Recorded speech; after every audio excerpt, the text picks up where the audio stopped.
play man. The first news is that Tony Dorsett will start his 93rd consecutive game as a running back for the Dallas Cowboys. I caught him coming out of the dressing room. He said, "It's game day, isn't it? That's what I get paid for." He gets paid a lot for it, and he's a great running back. With me is Dick Vermeil, the former Super Bowl coach for the Eagles. Which Dallas team are we going to see? The one that showed up last year and Detroit whipped, or the one that beat New York the other night? Tom, I can't believe that Tom Landry will allow his football team to come into Detroit 2 years in a row and be complacent and take them for granted. And talking with them last night, as you recognized and I did, they're a much more serious football team. They're ready to play. Now, Detroit last week got 174 yards rushing out of James Jones. But can they really do that? Keith Thorney, their all-pro right guard, is on the IR, will not play. Can they move the ball on the ground? Well, I think you can move it, but I don't think you can beat Dallas with a one-dimensional offense. You have to throw the ball efficiently to win, and if Detroit's going to win the football game, they really have to pick up the passing game. And, of course, we talked a little bit, Dick, about that great home advantage that Detroit seems to have. Last year, they won 7 games, 6-2 here at the Silverdome. They beat Dallas, San Francisco, Miami, New York Jets, and those are all playoff teams. So we're not kidding about the Lions being very good here in this ballpark. A big crowd, and, of course, this is a good game. Last year, Detroit had no chance, we didn't think, or a lot of people didn't think, and darn if they didn't beat the Cowboys 26-21. Murray for Detroit will kick off, one of the very fine kickers in the league.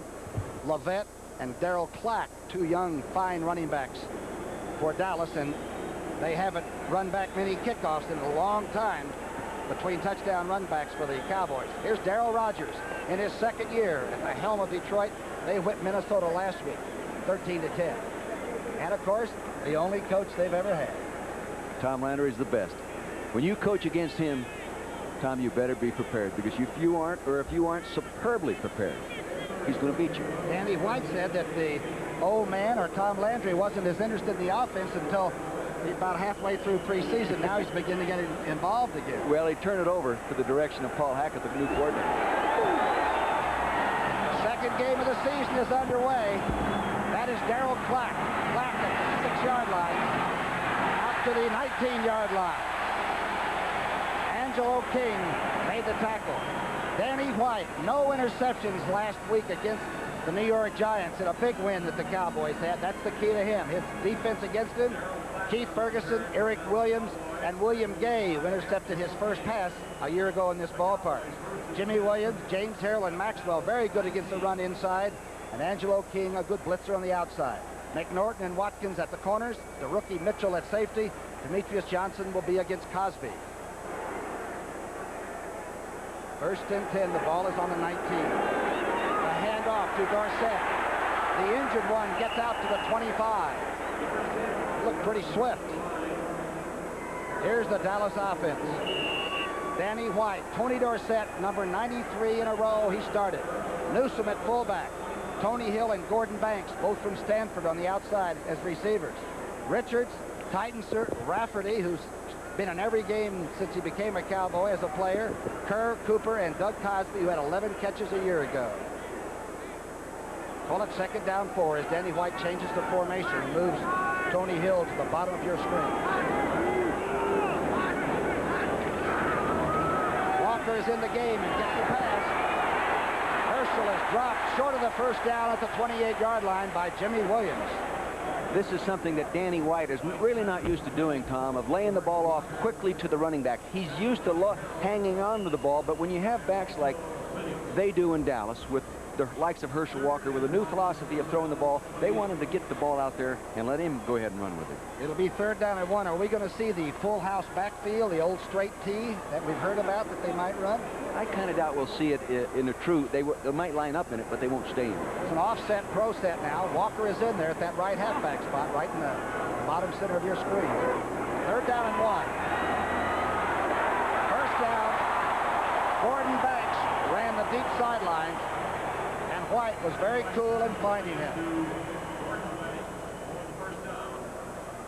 You're going to see Danny White on 3rd and 1 situation now. Just a straight drop back pass, 5-step drop, turn to his left, fire the night out pattern here to Gordon Banks, number 87, being covered tightly by Bruce McNorton. But it's tough to cover that guy one-on-one, Tom, if you don't have any help underneath. A 15-yarder, the first pass, or the second pass by Danny White, and it was complete. Remember, White had no interceptions against the Giants, and that's the key to him. 1st and 10. Dorsett stumbles and falls at the 41. Looked like he lost his footing. Tom, I really think that Phil Posderick, number 75, the left tackle, was trying to influence block William Gay. The defensive right end, number 79, in the influence block was not effective. Therefore, Dorsett got hit in the backfield. I'm glad you mentioned Posderick because he's starting in left tackle as Richards still has that bad ankle. It's the 3rd game the big left tackle has missed, and Posderick got a game ball for the win over the Giants. 2nd down 11, a loss of 1 for Tony D.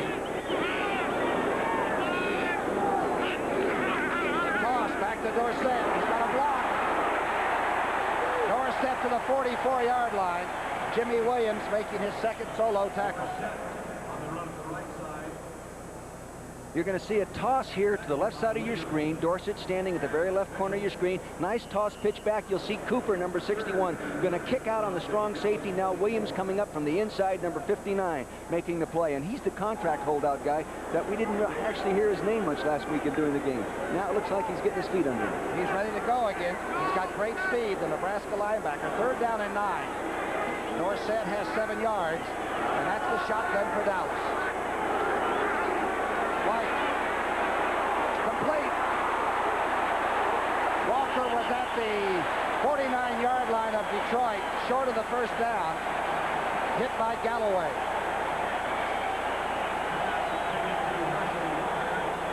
You can see that they were going from the shotgun. They just wanted to hit the little 8 to 9-yard pass for the 1st down.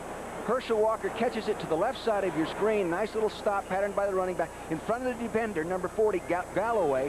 He gets a little help right there from number 27, Bobby Watkins. Now you can see him take a shot right at the end of the throw. No 1st down. A completion and no 1st down. You're looking at Mike Saxon.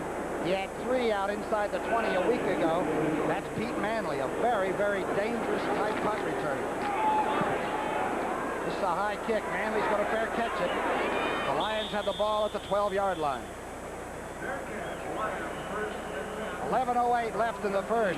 No score. Cowboys and Lions.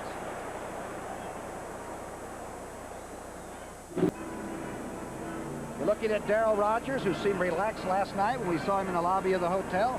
He has great ability to maintain composure under pressure, and that is a real asset for a football coach. Especially on the sidelines on Sunday. Yeah, I mean, if I had his demeanor, I may still be coaching.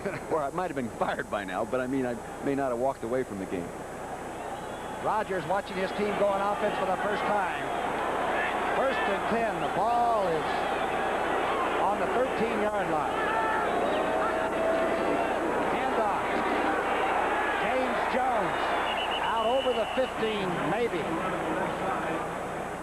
Here's that Dallas defense. Jones, John Dutton, Randy White, and Jim Jeffcoat, all #1 selections in the NFL. Hegman, Lockhart, and Jeff Rohr, the Yaley at linebacker. And the secondary, they'll gamble. Everson Walls, one of the best fellows. Bill Bates, the hitter, and Michael Downs. They'll be tested today, though. Hippel has got to throw the ball. And you're looking at Hippel on 2nd down 6.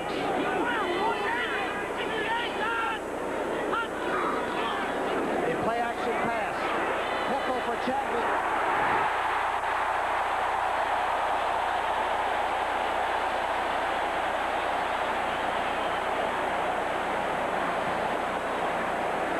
At the 44-yard line. Now you see Chadwick coming off the line of scrimmage on Michael Downs, playing him outside, looking as though he expects inside help. He has no inside help, no free safety moving over. It's a post pattern down the hole. Chadwick, who is a tall, rangy guy that can jump, comes down with a nice one. A 6'10" high jumper in high school here in Michigan. That was a 27-yarder. 1st and 10. The crowd very, very noisy here in the Silverdome. Crossbuck fake pass action. Hippel hits Lewis. Good reception at the 46-yard line. Michael Downs really hit the tight end. David Lewis will be coming from the right side of your screen. You'll note the right guard pulling out there in front of the quarterback on this waggle action. That's Scott Barrows, number 61. You see the tight end now crossing in the middle of your screen. Michael Downs, number 26, decking him. Boy, that Downs can hit you when you're up in the air, Tom. And Hippel went to Lewis, who he doesn't usually throw the ball to. 1st down carry. Jones making a spin. James Jones, who last week had 174 yards rushing against Minnesota. Here's that offense. Eric Hipple, Gary James, the rookie from LSU, James Jones, the man we were just speaking of, Carl Bland and Chadwick at the outside receiving spots. Lomas Brown. Dietrich is starting at left guard. He's got a bad knee. Mott at center. Scott Barrows in for Keith Dorney. And Stringer's at right tackle. And there's young Barrows. He goes against Dutton. Second down and 7. Straight drop back. Complete. James Jones gets a headache and the catch. Lockhart. Here comes Dietrich out of the ball game, you know. And talking to him in the locker room yesterday, I didn't think he was going to be able to play very long. He hadn't practiced all week. And, you know, he said a story came out in the paper this week, Tom, that quoted him as saying that he really handled Randy White last week. He said, Coach, I didn't say that. Can you imagine Randy White's reaction to reading that? And here I am playing on a bad knee. Well, coaches take those clippings and blow them up and put them on the bulletin board. Third down and 5. A pickup on 2. Third down and 5. Hipple. Complete. Let's see what the call is. Carl Bland was whistled down short of the first down.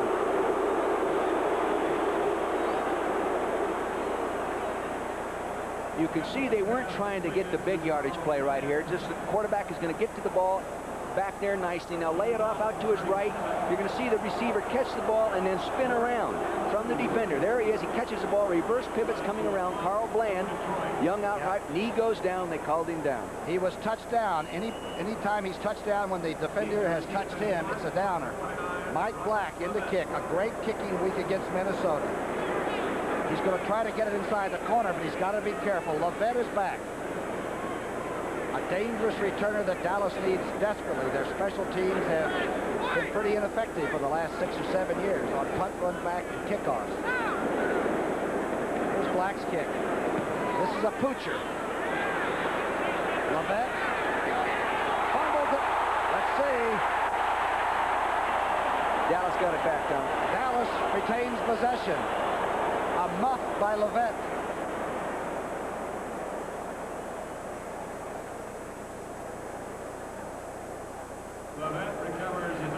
Center your attention, the center of your screen now. There it is, Lovett catching the ball right there, or trying to catch a football. There it is on the ground. Unfortunately, he did not allow Tom Tenur, number 60, to steal it.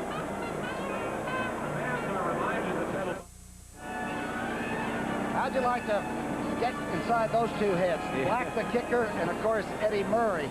Yeah, you know, Black did a nice thing, and I was watching him out early before the pregame warm-up really officially got started. He gave this ball to this young kid sitting in the stands, and that kid probably got the gift of a lifetime right there. Young guy might be 25, you see right there. We don't know how old he is. Danny White is 3 for 3 for 25 yards, but bad field position for Dallas. Ball is right on the 10-yard line. First and 10. Dorsett.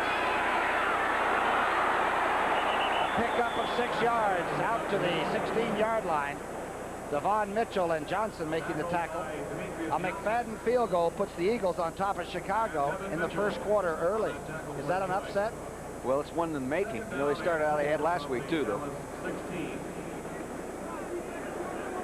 Cincinnati, the sleeping giant of the offense. Wow, Houston rolls on. Here we have no score. 6:15 left in the first period. Dorsett on second down 5. A loss of 3 as Jimmy Williams came up quickly. You're going to see to the right side of your screen, Jimmy Williams moving inside out. Now he'll meet Timmy Newsom's block in the backfield, ward him off, maintain his balance, work inside out. Good linebacker play. Dorsett had no place to go. Boy, good hand play by that linebacker. He never let the blocker get into his body, huh? Well, Jimmy Williams, as you know, Tom, was late in reporting to training camp, missing the preseason with the exception of the final game, and he's been rusty, and he told me he was just starting to feel like a linebacker again. Of course, he's a wealthy linebacker. Very wealthy. Third down and 7. The Dallas shotgun. White gets it to Herschel Walker. Walker hit hard at the 20. Maybe got enough for a first down. This will be a close measurement. When I was talking to Walker the other day, this was on Wednesday, he said he weighed 216 right on the nose and told me he ran a 9-1 100-yard dash as a senior in high school. Isn't that unbelievable? You know, when you look at him, he appears to be bigger. You know, when I met him for the first time last night, I expected to see like a guy, a 230-pounder. When he said 216, I couldn't believe it. One of the nicest young people I've talked to that's come into this league. Poor guy's nearly broke. Not a bad fifth-round draft choice. He got the first, and that was on a spinning move because he was shelled right away, and Herschel's fast, big frame got the first down. 3 catches for 17. Don't be surprised if we see him out as a wide receiver running by people here, too. He's got that 9-1 speed, as you said. Scary, isn't it? 5 minutes left in the first period. Danny White looks like he likes the new system, the offensive passing system. First and 10. Dorsett's in motion. The blitz is on. Danny White.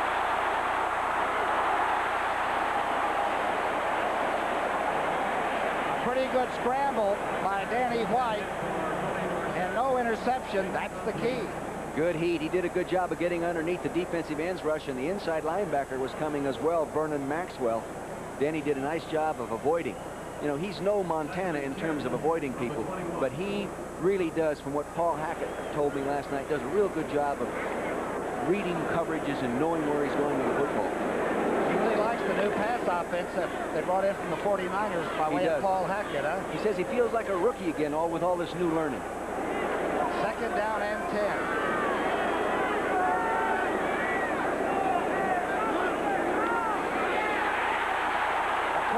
Dorsett's hit at the 20-yard line. The Lions jumped it quickly. That was Keith Ferguson, and I believe Vernon Maxwell. You're going to see, we have a man down, Timmy Newsom. Newsom, they ran a crossback. He may have been the one that was caught crossing. To the left side of your screen, you'll see number 57 moving up in the guard tackle gap right there, the left center of your screen. Vernon Maxwell, he's going to fire in there. They're pulling people, so that turns him loose. He gets to the quarterback right after the handoff, but Dorsett is hit back there before he really gets a chance to go, Tom. I can't see where Newsom got it. Vernon Maxwell plays so close to the line of scrimmage that it looked like Newsom didn't even have a chance to make the block. Oh, there was no way he could get to him up in there that tight. And Vernon Maxwell, of course, was a high draft choice from Arizona State. He went to the Colts and into Indianapolis and then to San Diego.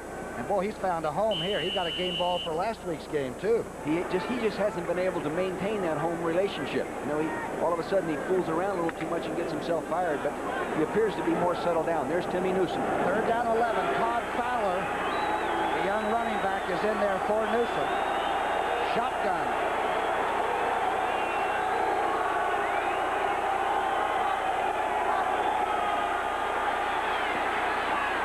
Complete to Tony Hill.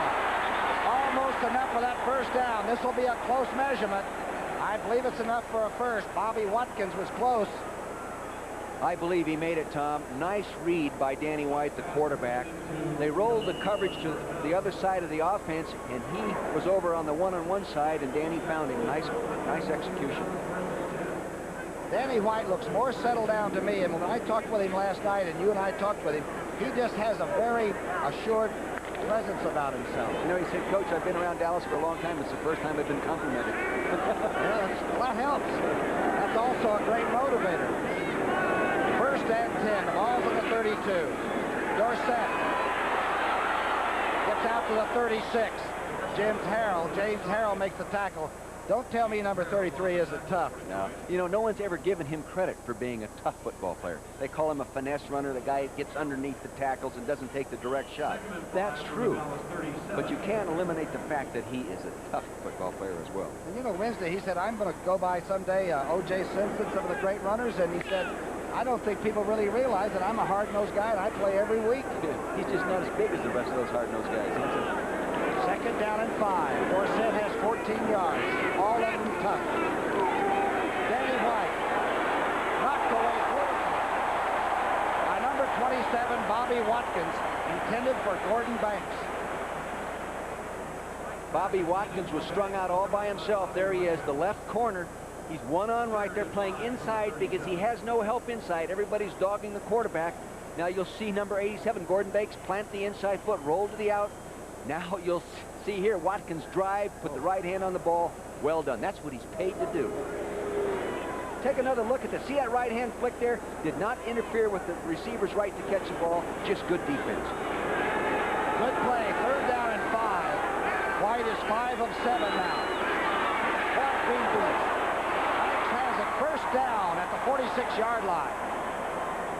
What a throw by Danny White.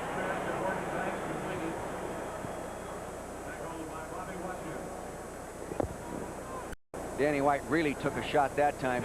We're back on Gordon Banks right here, number 87, working again on single coverage. Little stop now. Plays the little inside move, takes the ball, wheels around for the 1st down. Good job. But boy, did Danny White take a shot, Tom. You'll see Danny White in the middle of your screen, backing up out of the shotgun. There comes Vernon Maxwell, number 59, and he gives him lunch. You know, the first year after he replaced Roger Staubach, they went 12 and 4, and nobody gave him any credit for that either. 1st down and 10. The draw play to Dorsett. Maybe the 47-yard line. That's the same Red Dog in terms of linebacker dogging that they used a few minutes ago when Newsom got hurt.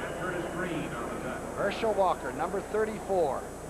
It was so much fun to meet him in person. He's almost a spiritual person, you know. I thought, what's he going to be like? And he really is a genuine, nice, very wealthy young person.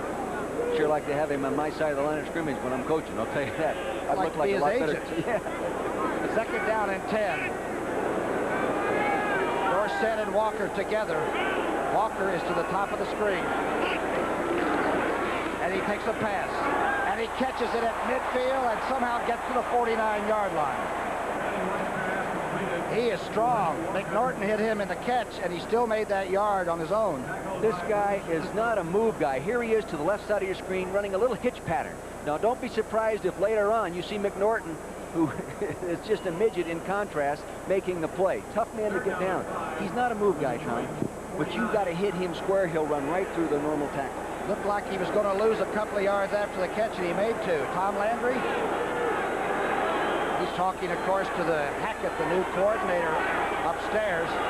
3rd down and 5. In the shotgun again.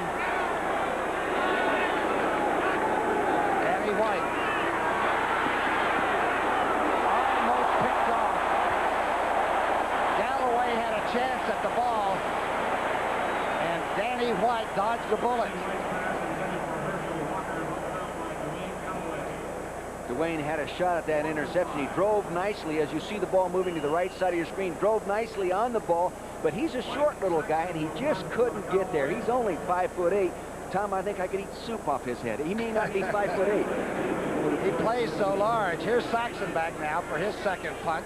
Pete Manley to run it back, also from Arizona State. Bill Rogers has a lot of his old collegians with it. Here's Saxon's punt. He almost got it blocked. A little bit of a Dallas bounce inside the 20 to the 17.5-yard line, and they'll touchdown. Saxon does his job again, but the Detroit defense, they're digging in. No score. From their own 13.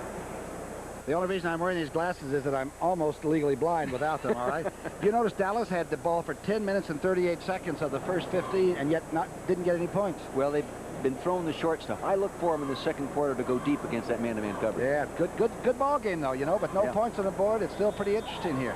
As we said, 75,000 purchased ducats to come to this beautiful place. First quarter only took 26 minutes. We're going to talk about Keith Dorney, the right guard, who is not in there, the all-pro right guard, in just a moment. 1st and 10 for Hippel in Detroit. Inside move to Jones, James Jones, out over the 15 to the 16-yard line. Boy, he had some game last week. He had over 100 yards at halftime. Yeah, Tom, but neither guard that did such a great job of blocking last week is in the ball game right now. Right now playing left guard is Scott Barrows, number 61, a free agent that was cut a year ago. And the right guard now is Kevin Glover, number 53, a backup player. Neither starting guard in the game. Where's Dorney? He may be on the sidelines. We'll try to get a shot of him. He was so mad talking about his arthritic knee that he had to have worked on and go on the IR list. We'll talk about him. Third down, or second down and 7. In and out of the hands of Carl Bland. Number 80, who had 2 good catches against Minnesota a week ago. Watching Carl practice Friday, he wears very thick glasses in practice, but he wears contact lenses in the game. And one Pete Manley, his locker mate, said the reason he wears contact lenses is if he drops one like this, he can then crawl around as if one of the lenses fell out. Well, if you get them in wrong, it does hurt your vision, doesn't it? I've done that a few times. Okay. There you're looking at him, number 80. He's young, and he's going to be a great receiver. Third down and 7. The first incompletion for Hippel. He's 4-5. Out to Jones. Jones hits it, fumbles. Recovered by Dallas at the 4-yard line. Jesse Penn, the linebacker.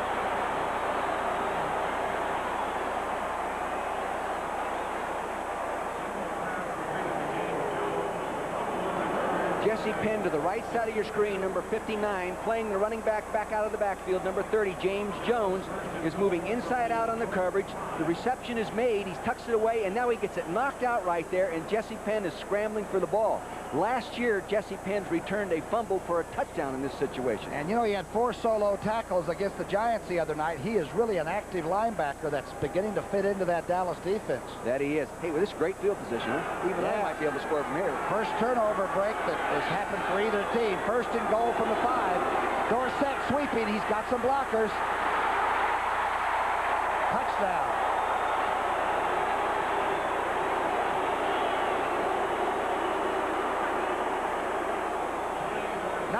Not supposed to play this week at all with a badly sprained ankle, and he gets the first touchdown. I'll tell you, he's the kind of guy that doesn't need the motivation from a second back of the caliber of Herschel Walker to play. But you can see him right here on that sore ankle. You can't tell me it's not sore. Running the sweep, gets good blocking right there from number 30 Newsom. 84 owns his man right there, Doug Cosby. Clean up block right there. Great job by Crawford Kerr. Crawford Kerr is about 290 some odd pounds of offensive guard that Dorsett's beginning to walk in the shadow of a lot. Septien now for the extra point. He nails it. An opportunity, a fumbled catch by Jones, and a touchdown burst by Tony Dorsett. And suddenly it's 7-0 Dallas. Follow the offensive right guard coming out, number 68, as he pulls at 298 pounds and takes on a defender at the flag. Follow him as he locks him in, and Dorsett goes in for the score standing up.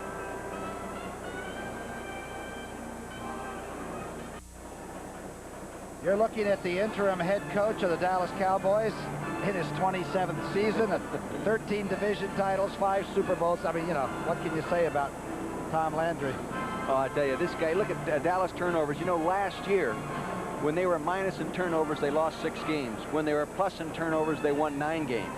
So, and that's true of a lot of teams. That's maybe a more dominating stat in regard to the Dallas, because if they don't beat themselves, you normally don't beat them. Danny White's on the phone. Some operators telling him to use a 1, please, for an outside call. No, he's talking to Paul Hackett, the new offensive coordinator, sitting to the left of your screen in the black shirt next to Neil Armstrong and Jerry Tubb, the linebacker coach. The strength coach right there to the back. What's he doing up there, the strength coach? Giving him a strength. Here's Septien's kickoff. It's not going to be too deep. Taken at the 9 by Bland. Carl Bland gets a good wedge and gets hit hard. The flags are down, but Bland gets to about the 28 and a fight breaks out. Jesse Penn really nailed number 80.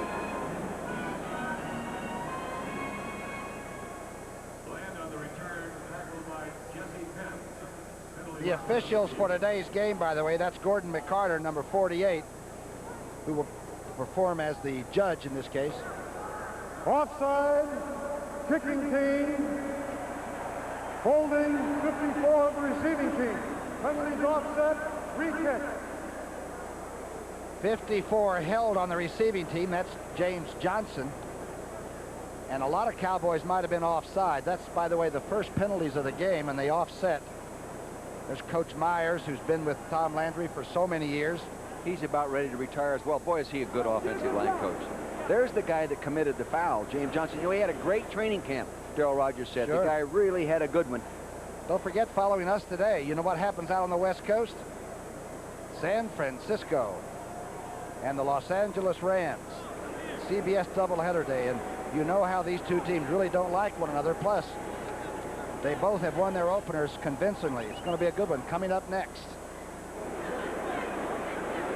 Montana's got a little bit of a back problem. I wonder. It'll be tough on the 49ers, but you know, Bill Walsh has always had success with his backup quarterback in terms of going ahead and playing well and win if they're capable of winning anyway. Kemp is going to be the starter, by the way. Of course, the son of our friend the congressman, the former player Jackie Kemp. And now Septien will kick from the 35 all over again. A good run back by Bland is nullified because there was some holding. He says, do I have to take that hit again? Wayne Fonts, the defensive coach, over consoling the head coach, Darrell Rogers. The buck stops there, doesn't it? You bet. Septien, who beat off the challenge of Zindias in preseason training, kicks this one 2 yards deep, and Herman Hunter comes out with it. The flags are down. Herman Hunter gets to the 26-yard line, and Jesse Penn made the tackle again. Herman Hunter was cut this week, Tom. We saw him in the hotel when we checked in Friday. He had his bags checking out. They re-signed him Saturday. Going to be an illegal block by the returning team again. This is an area though where Dallas really has to improve coverage and kickoff runbacks, don't they? Well, I'll tell you, the big thing that Dallas has not been good at is returning them. Illegal block during the return, number 34 receiving team. Half the distance penalty, first down. Number 34, that's James Griffin. 54-34. First and 10 from the Detroit 10. Actually, the Cowboys were 5th in the NFL last year in covering them, but in returning them, they were 25th, Tom. Well, that's a big edge. There's the culprit, if you can call that. But you know, it's hard to get an angle when you're trying to block somebody. This will put the ball at the 9-yard line. First and 10 for Detroit. Handoff. First one for Gary James. James gets to the 15. He is a 4.35 runner of the 40-yard dash. You could see that speed that time, Tom, because he burst out there by himself after he cleared the linebacker, and a defensive player had to come inside out to get to him, or else he keeps running. He carried the ball against Minnesota. It looked like because he was a wingback at LSU that he runs perhaps laterally more than he runs upfield sometimes. Yeah. Second down 5, a pickup of 5 for Gary James, the rookie from LSU.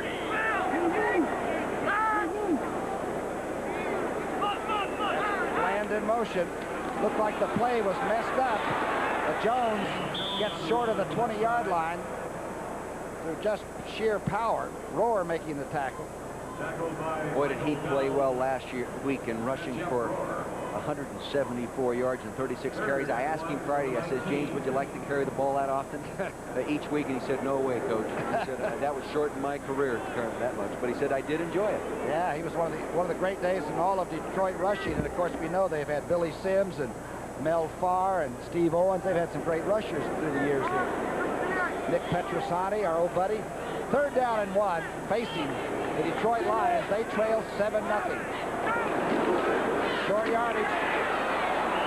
Jones gets it. Got a flag down at about the 23-yard line. Penalty marker down. Defense lined up in the neutral zone. 5-yard penalty, first down. That defensive line, as old as they are, you wouldn't think they'd want to be too close to the ball, Tom. Well, but you know, you really coach your defensive line on short yardage to almost line up offside. Look at this graphic right here. 3 of the 7 oldest defensive linemen happen to be wearing blue and white for Dallas. Dutton, Jones, and of course Randy White. Also 3 of the best. You bet. In the And they National still. Football League. Randy White hasn't slowed a step, and Dutton had his best year last year. First and 10. Hipple's changing the play. The blitz is on. Hipple gets hit, and it's still caught by Bland at the 43-yard line. What a catch. What a throw by Hipple. Tom, that was an audible. Believe this or not, the Dallas Cowboys lined up in the Chicago Bear 46 defense fans. Very seldom do Dallas ever cover the offensive center. Here they are all coming after him. He does a good job of getting this ball out under pressure. Mike Hakeman, number 58, actually batted that ball. Everson Walls out there doing the best he can at 1-on-1. A 19-yard reception by Bland. 6 for 7 for Hipple for 63 yards and no points. First and 10 handoff. James chased deep. Knocked out of bounds at the 45. A lot of Cowboys chasing. Everson Walls was the first to get there.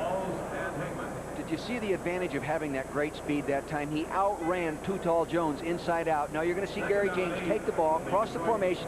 Good penetration by Too Tall Jones, number 72. But that speed, Too Tall says, wait a minute, I'm 30-something years old, kid. Slow down. How about a nice young guy from Louisiana looking up and seeing Too Tall Jones for the first time looming over him. That's why he ran so fast. Second down and 8 for Detroit as Jones made him run too deep out of that backfield. The draw, the quick draw, a fumble. James fumbled and number 50 recovered the ball. Jeff Rohr. Jeffcoat made the tackle. Great penetration there. Jeff Rohr, the right outside linebacker. You're going to see the ball handed off deep. Quarterback going now. There's the snap. He goes back, hands it behind the fullback to James. The ball's knocked out right there as Jeffcoat came underneath the offensive tackle. In this case, Lomas Brown, and got the penetration, Tom, caused the fumble. Second big turnover. 2 fumbles. One of them turned into the Dallas touchdown. It's 7-0 Cowboys. 11:24 left before halftime. It's free of charge. CBS Sports coverage of the National Football League is sponsored by Stroh's and Stroh's Life. Now you're talking good times, and Stroh's is spoken here. Jeep. There's a feeling you can get only in a Jeep. And by Hewlett-Packard, the people who turn your business computing problems into a business computing solution.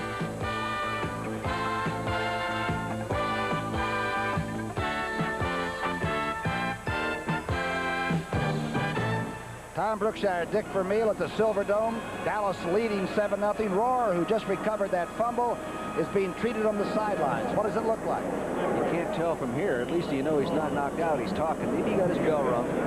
Chances are this guy will be back. It looks like he was just stunned. He probably got piled on after he fell on the ball. Everybody goes after that thing. It's 1st and 10. Dallas with another opportunity, and their lead of 7-0 already. Herschel Walker out at flanker back, Tom, up on top of the screen. Dorsett is the tailback, standing right in the midfield. He takes the toss, the reverse, fake, and Dorsett keeps it. Steps out inside the Detroit 40. Dorsett. A fake reverse The fake reverse at the right side. to Herschel Walker. Forced out of bounds by James Harrell. You're going to notice the toss right in the middle of the screen. Dorsett takes the ball. Now watch him fake the reverse that they ran so efficiently last week, almost scoring with it on Monday Night Football. Set that up. James Harrell, number 58, the inside linebacker, forces him out of bounds.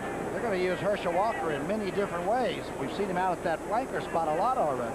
Might see him go deep. You know, Dorsett, Detroit is one of 6 teams that Dorsett has never run for 100 yards or better against, Tom. Maybe this will be his day. He's got 22 yards on 10 tough carries. Detroit's playing tough. 2nd down and 7.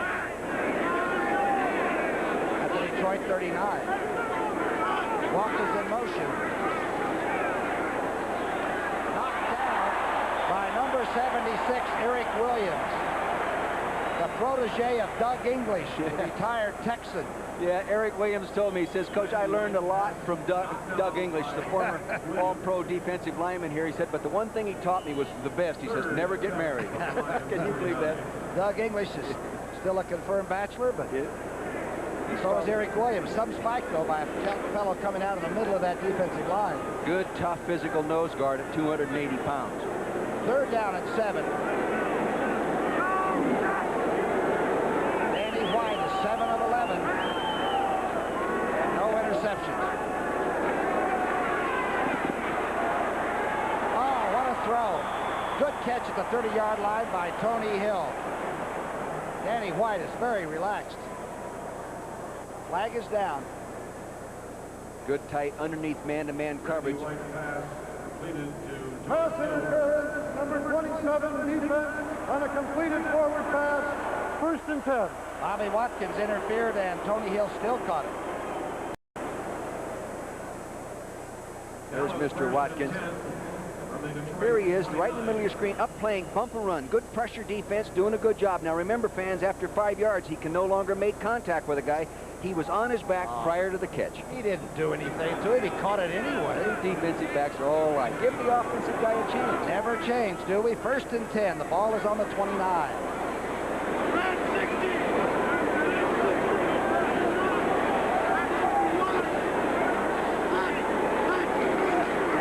Goes for the drop back, and it's spiked, intercepted.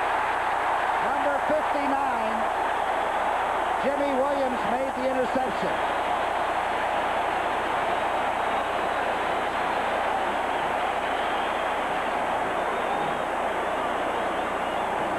Eric Williams spiked his second pass, and this time Jimmy Williams intercepted it. Eric Williams is to the right side of your screen, working on the right guard. Now here he comes, working on. There he goes, up in the air. He actually came off the center's nose in that defense, dropped up there like playing volleyball, and batted it right to Detroit, Jimmy Williams. That's right. Detroit gets the first turnover. It's 7-0 Dallas. Dating back to last year, 56 attempts without an interception for Danny White. And that came on his 13th pass today against Detroit. 1st and 10. Hipple.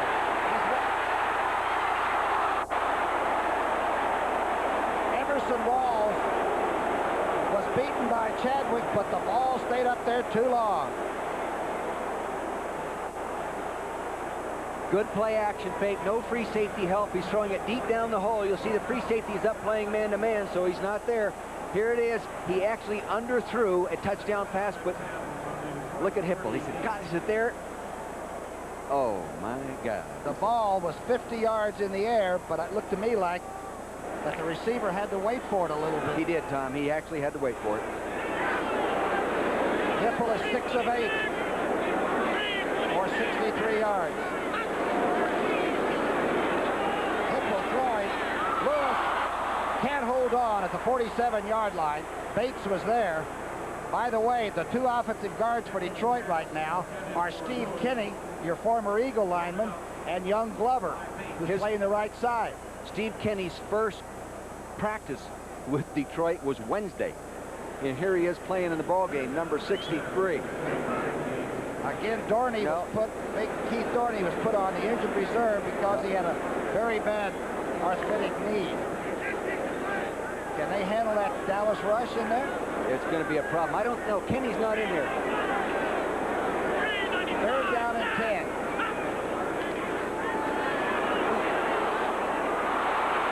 Intended for number 32, and the flags are down. Bates came across. Number 32 couldn't get his hands up. Gary James. And let's see what McCarter's crew rules on this. Incomplete.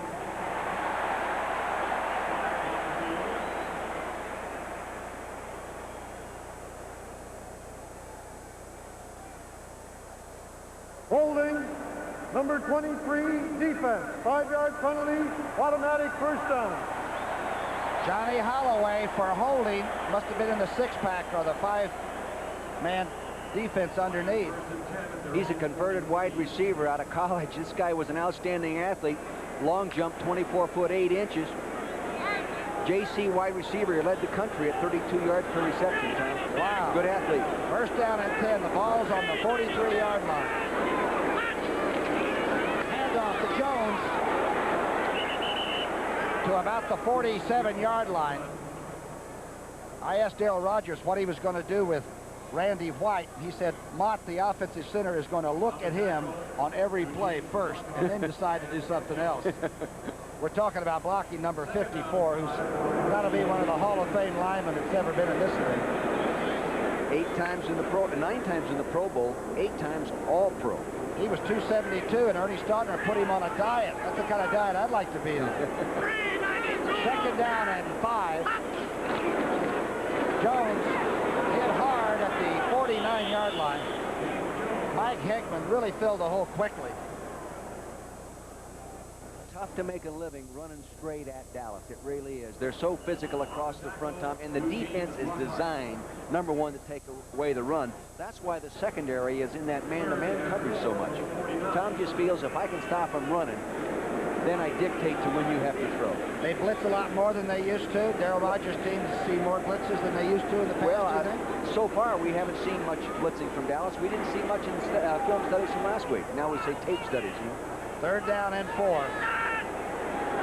Ball is short of midfield by a yard. Hippo gets it out of the back.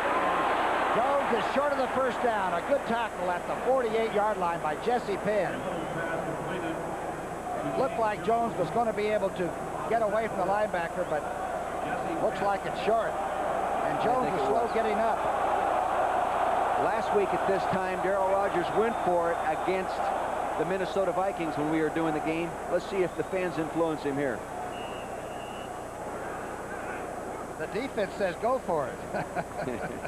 That keeps them off the field if they make it. There's Maxwell. They call him Mad Max now, number 57, because he is a little bit of a, different personality. 8 solo tackles last week against Minnesota, and he's settled down. He's becoming a very cooperative gentleman. Going to be short. What do you do at home? Do you want to go for it? Coach, I'm the conservative guy. I punt it. I wouldn't take the chance of giving Dallas the football right there.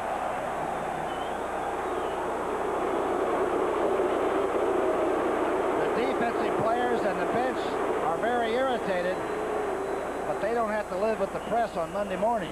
I think Darryl made a good decision. We'll never know, will we? Well, last year, they were only 1 for 5 in converting a 4th down situation. The odds weren't good they were going to make it this time. Not against that defensive line. No. Black is standing about on his own 37. And Levette is back on the Dallas 10. He's going to try about a 5-iron shot this time. Drop that inside the 10. Another poocher, right? Yeah, another poocher. There he goes. Go. Nice hang time. Levette fair catching at the 11-yard line. And this time he really snugly puts it away. 7-0 Dallas. And the Cowboys have the ball. He's the great Irish hope, but Lou Holtz and Notre Dame must first contain the explosive Lorenzo White. The Fighting Irish take on Michigan State next Saturday on CBS Sports. Don't forget Saturday, college football here on CBS. Lou Holtz and the Fighting Irish, and boy, they look good even though they lost by a point to Michigan. They play the Michigan State Spartans, who were sort of upset last night by Arizona State. Lorenzo White looks like he might be an All-American choice. Lou Holtz, fine football coach. George Purvis, of course, doing a good job at Michigan State, but you can, I think the fans are excited now. Notre Dame's back. Good game here on CBS next Saturday. Newsom goes inside and maybe a yard. Bruised ribs on number 50, Jeff Rohr.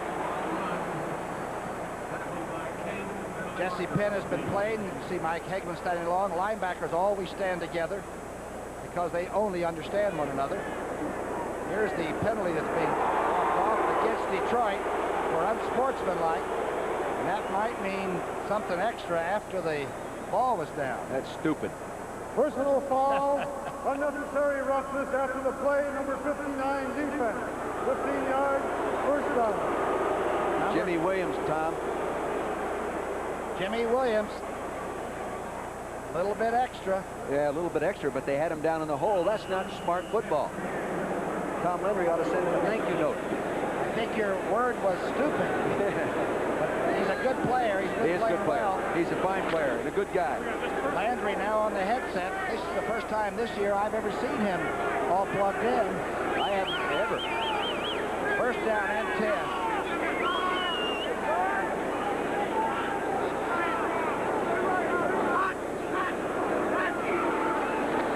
Play action pass. Danny White has a lot of time.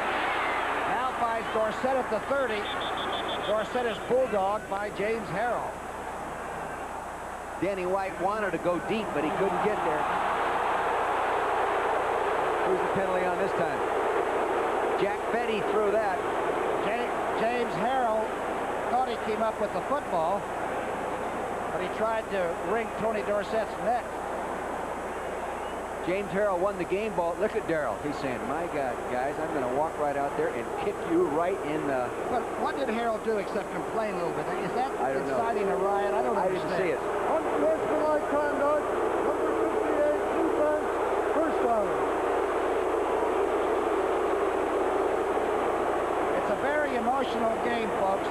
Once in a while, you should be able to let off some steam, especially if you're playing a linebacking position against the Dallas Cowboys. Well, you leave it to Jack Petty to call that one. A favorite official of yours. Not one of my favorites. The crowd loves him.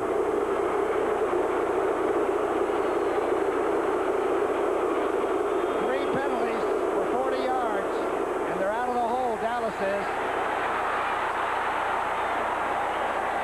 Dorsett to the 45-yard line. And Tony D was moving the feet and almost got out. Maxwell barely tripped him up. To the left of your screen, you see number 84, Cosby, going inside to seal off the linebacker. 68, Rafford Kerr comes around and blocks Angelo King. You see the great balance of Tony Dorsett working his way upfield. Wow, Posderick and Cosby are some blocking duo when they seal that side off.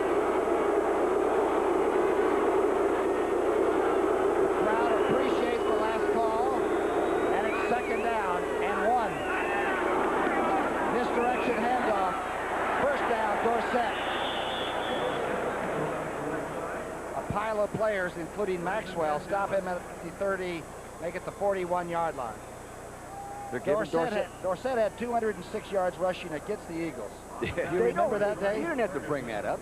Was it some day? Did you have good defense and he just broke them, or what? No, we weren't a good defense that day. It took us a while. You know, in our second year, we started becoming a good defense. But when Dorsett was going super and they were blocking, he was tough to stop on any day.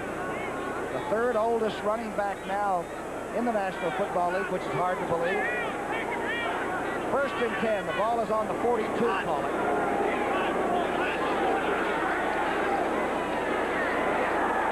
Dorsett to the 40-yard line. James Harrell hitting hard. As we've said before, the Lions inside linebackers play the run much better this year than they played the past couple of seasons. No comparison, Tom. Last year, the safeties were making more tackles than the linebackers. This year, in the opening game anyway, their two starting linebackers were awarded the defensive game balls. Vernon Maxwell, that you're watching, wearing number 57, and James Harrell, number 58. Some wild games around the league. We'll keep you posted here on CBS. Upset time. The whole season. Second down 8. They're coming after. Newsom can't hang on at the 35-yard line of Detroit. A naked sprint out by White. Incomplete. Detroit came with a safety blitz in the middle of your screen, number 31 coming up there. You cannot account for he and the linebacker at the same time. He slips by Dorsett, putting pressure on, as well as number 77, Keith Ferguson, and forces an inaccurate throw. Devon moved into that lineup. You know, he was an All-American at Iowa, but to come in here and start from the very first preseason game on, it's quite an unusual feat for him. Very cool. I asked him in the locker room, I said, Devon, were you really nervous last week in your first NFL game? He says, football's football, coach. One of those cool guys. You know? Boy, it's a good draft choice for Detroit. Third down and 8. White is 9 of 15. Shotgun.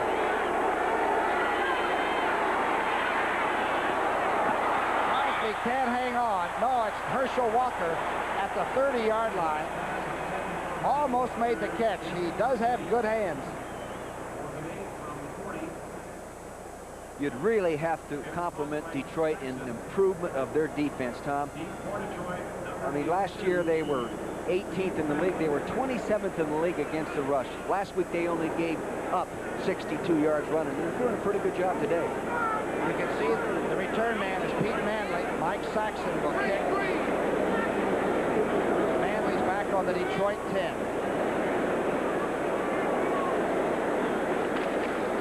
The rush is on. Great punt. Very high kick. Manley's not even going to go back there. And it's into the... Is it? Detroit says touchback, but no, it's on the 2.5-yard line. The officials got together and made the call. There's a special team play. You bet it was a special teams play, and it's also a great punt. That ball hung in the air 5 seconds, Tom. Now you'll see the ball bounce right there. If it crosses a plane in the end zone, it's a touchback. It doesn't get there. It takes a great bounce right there. Super play by Steve Diassi, number 55. Steve Diassi. 7-0 Dallas.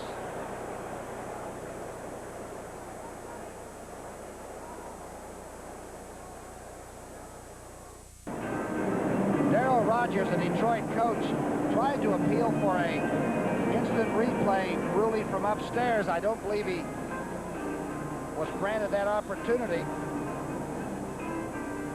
There they are up there. That's Russ Thomas to the right of your screen. What's he doing sitting with the two officials, huh? He's the general manager mackerel. and vice president of the Lions. Hey. No wonder they said no. First and 10. Hipple is 7 of 10. He's throwing from the end zone. Caught by Chadwick. No, it's trapped. Incomplete. Walls was there. That's something thrown coming out of your end zone, anticipating tight man coverage. Dallas actually, I think that time, Tom, gave him a little zone. This Chadwick can catch the ball, but the best catch he made all year was in May when he married his wife. He's a newlywed. He graduated from college the same day. That was his best catch all year. Great all-around day for this young performer from Great Valley State here in Michigan. Second down and 10. Field position very poor for Detroit. Hipple out of the end zone. Chadwick catches it. The newlywed gets the ball out to the 25-yard line. A tough over-the-head catch, and he made it for 22 yards. Hipple just pedals straight out back. Now watch him pedal straight back. He doesn't turn his shoulders. Now he just lays it up over the outside shoulder of Jeff Chadwick. Tonight, watch him turn, concentration on the ball, catch it over the left side shoulder. Nice job. And actually, Ron Fellows was there if it hadn't been thrown any other place now. What do you call that, a fade pattern? A fade type pattern, right. All right, first and 10. Good throw by Hipple and catch by Chadwick. And they're away from the shadow of that goalpost. Hipple being rushed and overthrows Lewis at the 45-yard line. The flags are down. Jesse Penn put a lot of pressure on the quarterback, and there's a penalty on Detroit.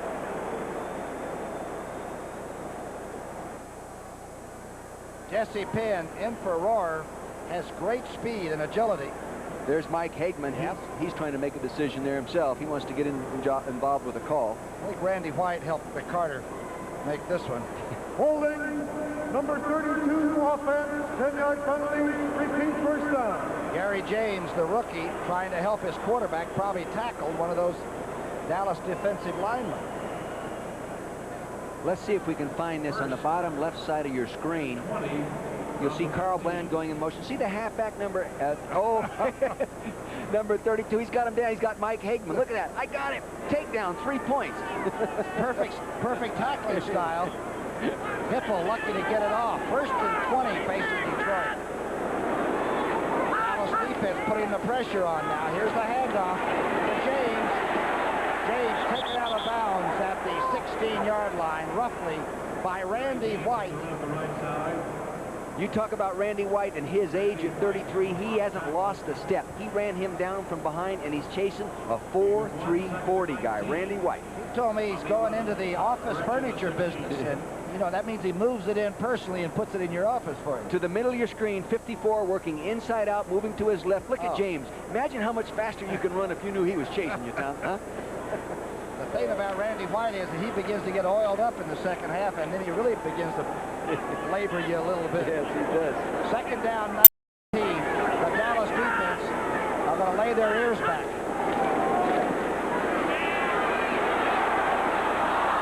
Almost sacked by Randy White. Jones couldn't make the catch, and the pressure is on. You can take a look at how Eric Hipple watches the pass defense and the pass rush. He has good time initially. Offensive linemen give him some help.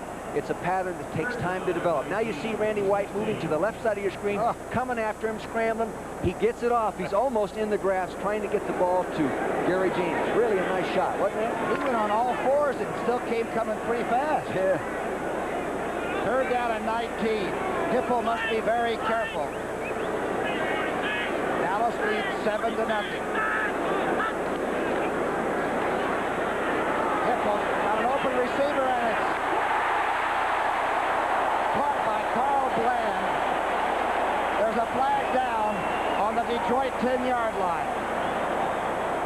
They may nullify this great pass and catch. Illegal procedure, Detroit.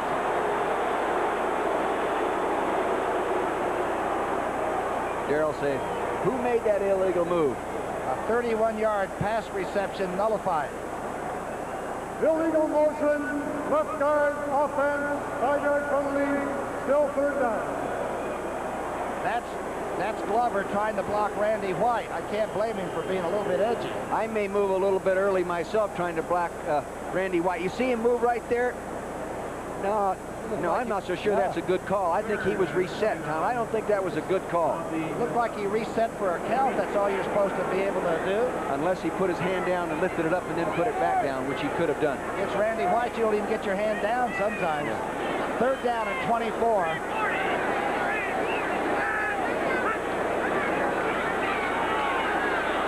Good throw over the hands of Leonard Thompson. It went right through his hands and almost intercepted. Hipple completes a good one, and it's called back. That time he was lucky it wasn't intercepted. Mike Black will punt for Detroit. Here you can see he's going right over the top now. There's Leonard Thompson. Now, he's been sick with the flu all week and didn't practice until Saturday, but that ball was thrown just a little bit too high, I think, Tom. Mike Black is in to punt. You can see what he's done. That doesn't really show how effectively he's been kicking, however. From the end zone. Levette at the midfield stripe. They get the 49. Fumbles it. Dallas retains possession at the 46.5-yard line, but barely. 2:56 left before halftime, and that was close. Dallas. Don't forget, following our ball game, you'll get to see the 49ers against the Rams. Johnny Robinson has a fellow named Eric Dickerson. He only had 193 yards rushing last week in St. Louis. He can run a bit. And the 49er defense had 7 interceptions, so it should be quite a powerful battle out there. Montana will not play, but young Kemp says he will. Following our game on CBS. Danny White with time. And Newsom says he was interfered with. The blitz came. He was tripped up, but I think maybe the officials looked at that as, Tom, as it being a ball that would not have been able to be caught anyway. Newsom will be coming from the right side of your screen off a play-action fake, freezing everybody right there. Now you see Newsom appear right there, one-on-one on Devon Mitchell, 31 right there. There he tripped over his leg. Inadvertent contact, I think they rule that type of play.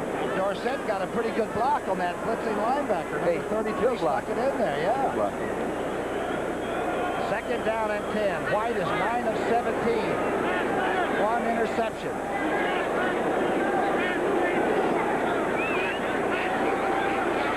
White going quickly. This is Tony Hill. Looks like he has a first down and knocks the official down. Crowd loves that.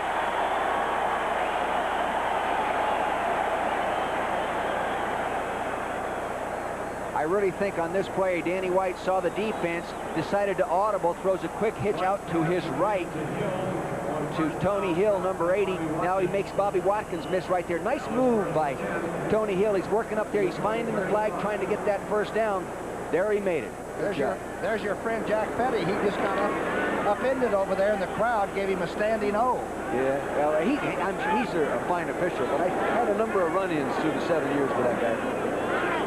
Should have opinion, that's fine, Coach. First and 10, the ball's on the 35. Makes the draw. And throws to Newsom. He's knocked out of bounds by Vernon Maxwell. Newsom was the man that White faked to, and then he dumped it to him. The official has dropped another flag on one of the Detroit linebackers, I believe. I'll tell you what happened. Vernon Maxwell walked by the official and sort of gave him a nudge with his arm. And now he's eating his flag now. I think it maybe just popped out as the linebacker I think Jack Petty's eating the flag. Yep, he's putting it away. There is no penalty. The defensive player did not deliberately shove the official. No penalty.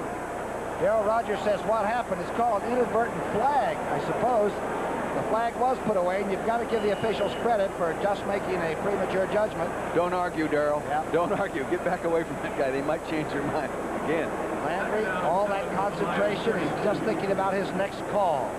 Well, he coordinates the calls with Paul Hackett. You know, he started out, like you said earlier in the show, not as involved, but he's gotten more and more involved. He's the one responsible. 2nd down and 7.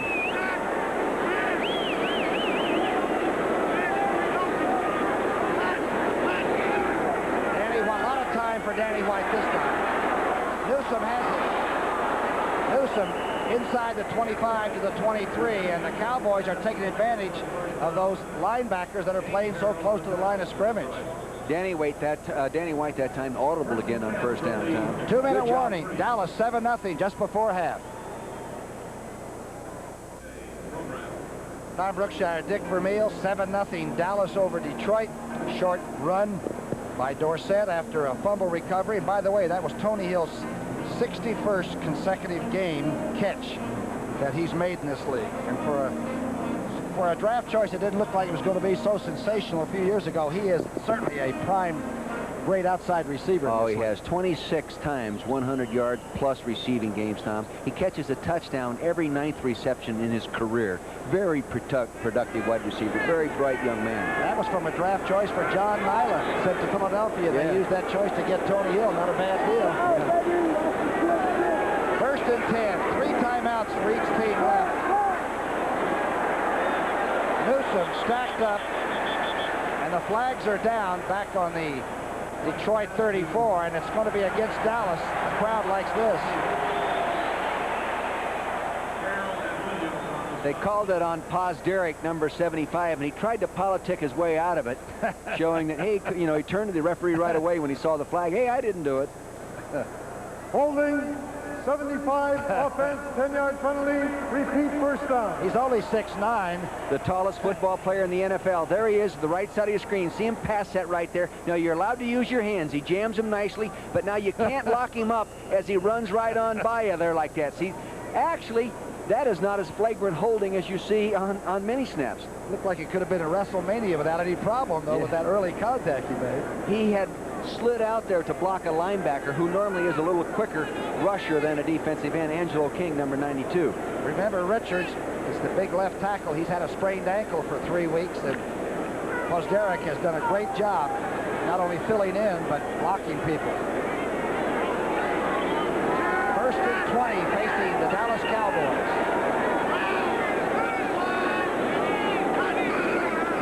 A quick draw to Newsom. Newsom hit hard at the 31 by James Harrell. As we said, those Detroit linebackers step right up in the hole and meet the backs. They did a pretty good job on that. It's a good offensive call for that first and long. Not trying to get 10 to 15 yards back in one play, thinking 6, 7, break one tackle, maybe we get 10, end up with 2nd and 10. Good call on first down. Trouble with linebackers playing that close to the line of scrimmage, you can dump the ball over them. Play action pass really bothers him too. You can see how much time is left. 2nd down and 13. Danny White to throw. A lot of time. Cosby at the 20. Cosby to the 15-yard line, carrying Jimmy Williams with him. Big target. He's a big target. He's never missed a football game as a Cowboy. Last year he set a record You're going to see Cosby coming off to the right side of your screen.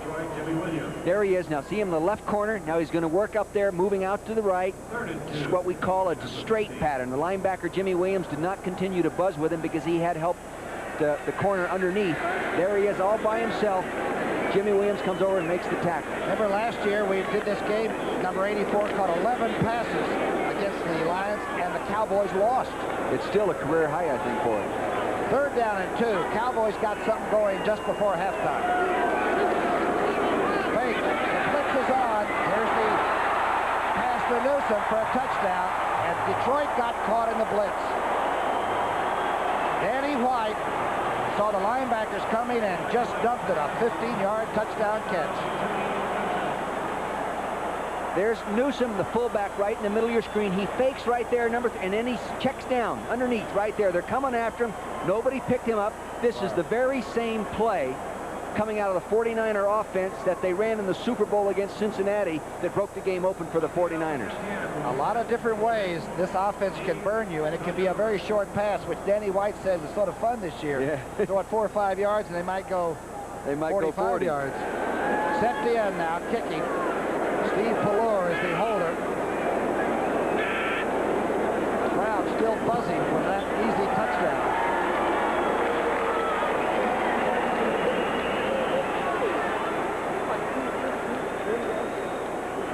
The reason he was so wide open, you can see the defensive back there, number 21, Demetrius Johnson, a strong safety. Everybody was rushing, and nobody picked this man up as he came out of the backfield off that play-action fake, Tom. There he is all alone.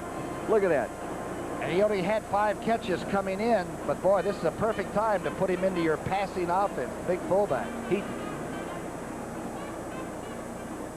Danny likes this one, Tom. 3rd touchdown pass of 1986. This is going to be a good year for Danny White. You know, he's more enthusiastic than I have read him in the last few years. He's more pumped up, more excited about things. I think the new learning has rejuvenated him mentally as well as physically. And you said Hackett once in a while says, gee, that was a good pickup, or you didn't do that very well, but at least he gives him a response to things, huh? He said he's never been coached by a guy that's quite as intense at the quarterback position. All good coaches. Hackett is his 5th quarterback coach.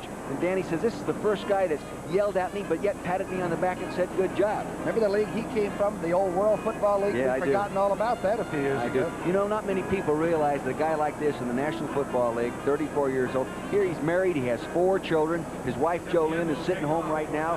His daughter is his oldest at 13 years old. Here he is. You know, he's a father. He could end up like me, being a grandfather at 49. A normal person, yeah. Right? Septien kicking off. We've got a little over a minute left. Carl Bland waits. And it's taken, though, by Herman Hunter.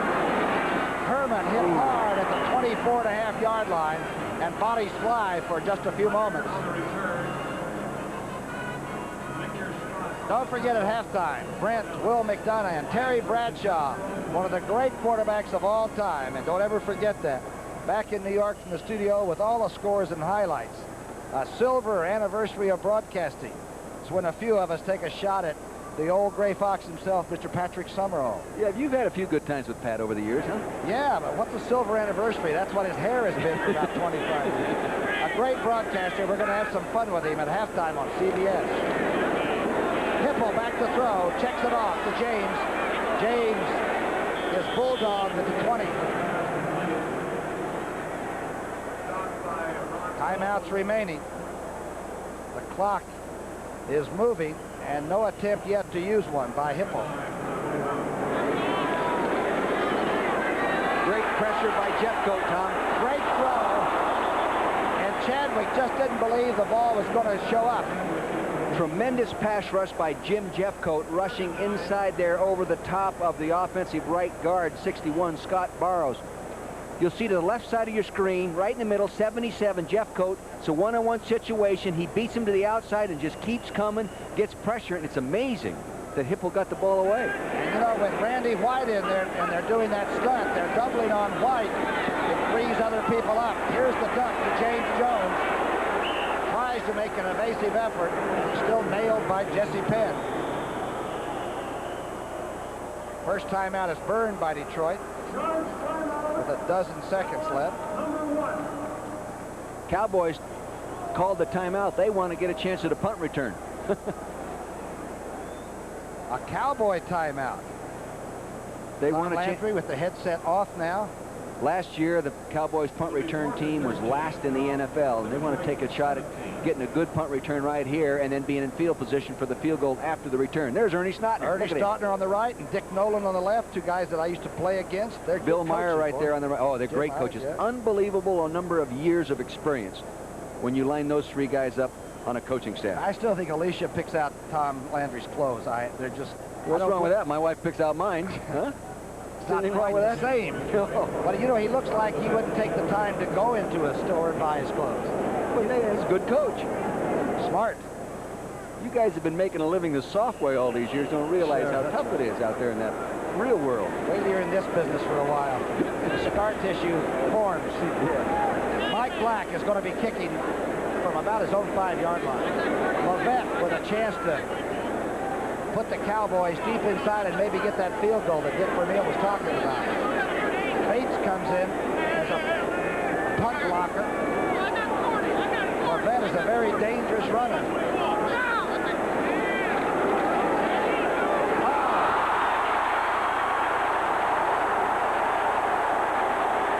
Cowboys are going to get that chance. Mike Black never got his foot on the ball. Albritton, I think, got on the ball. Let's take a look. There comes a snap to the right of your screen. He goes ahead. Here's good rush coming up right there. Oh my He gosh. fell. He caught his left foot when he went through the punt and tripped on the AstroTurf. This wasn't windblown because we're indoors. He flat missed it with his left foot catching the rug. He was falling as he tried to swing his right leg through. His left foot, toe down, caught on the AstroTurf. I've never seen that before. He's a good Take golfer. a look again, Tom. He's a Now, good golfer, and this is a bogey. watch his left foot. See it, left foot catching the ground like that? I can visualize how that can happen in the AstroTurf. All right, what do you think the coach is thinking on the sidelines about that? Well, What would you be thinking? well, if he was a normal punter, you'd think he swallowed the olive. But this guy is not a choke artist. He is punted under pressure. I don't think he's ever had one blocked in his career. No, he's had one block in his career, so he's not a choke guy at all. He's a good punter. He just tripped on the AstroTurf. And the artificial rug is so adhesive that those shoes are so good, you can really do that. You can fall right over them. Tom, there was a day when you slipped all over the field on the AstroTurf, but the new shoe, the development of the shoe over the years has made it almost to the point where you have too much traction. Dallas with a 6-second opportunity. What a good-looking guy, huh? You wouldn't be mad if one of your daughters brought him home for dinner, would you? Huh? No, not for dinner. Tough place, though. The kickers are the ones, they're the final ones. Like the young field goal kicker from Notre Dame that they said missed it. We don't know if that was a good hold and the snap was good. Kicking life is it's very good. difficult indeed. But you know what goes back here is let's go back to and evaluate the great decision to call timeout with 14 seconds to go to try to get the punt return. By the Cowboys. By the Cowboys. Right Yeah, first, huh? tremendous coaching. And it may seem minute, and it may seem like it's not very important, but the end result is great coaching. It's a good-looking jacket that Landry has on today. I'm going to ask him where he got it. 27-yard attempt by Septien. He doesn't miss from this distance. Steve Pallur is holding. What can you say? That's the way football games are won. And the Cowboys have proven that they have come to Detroit to play football this second game of the season. You talk about letting the wind out of your sails to go back in the locker room. Boy, that is a great boost for the Cowboys and a real demoralizer for the Lions. And I believe Rodgers is going to have to do a super job at halftime of rejuvenating these guys. Well, you know, you were talking the other day, and you're so good with your statistics that means something, Dick. But 17% of all the plays in a football game are special team plays. That's right. They average about 28 plays a game.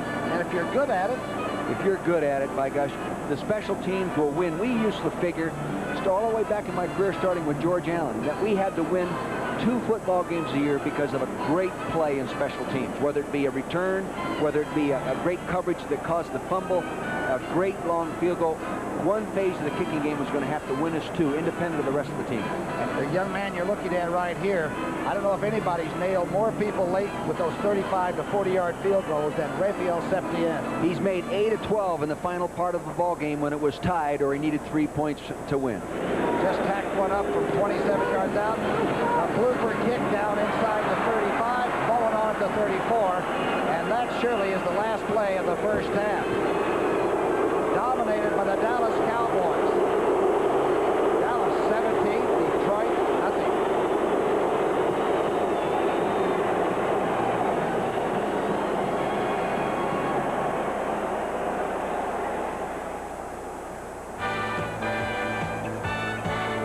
CBS Sports coverage of the National Football League is sponsored by the investment firm of Smith Barney. They make money the old-fashioned way. They earn it. And by Mitsubishi Motors. Experience the sensation of the all-new trucks from Mitsubishi. Mitsubishi, perfecting the experience.